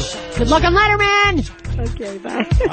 Bye-bye. Because you love it more than matzo ball. Matzo balls. Matzo balls, really. Sirius XM continues the tradition of Radio Hanukkah on now on Sirius 3 XM 38. And your sweet yellow noodle. With more music from Israel, with more klezmer, with more live shows, and more stuff for kids on that channel that threads the Jewish religion through cities small and large, coast to coast. On now on Sirius 3 XM 38.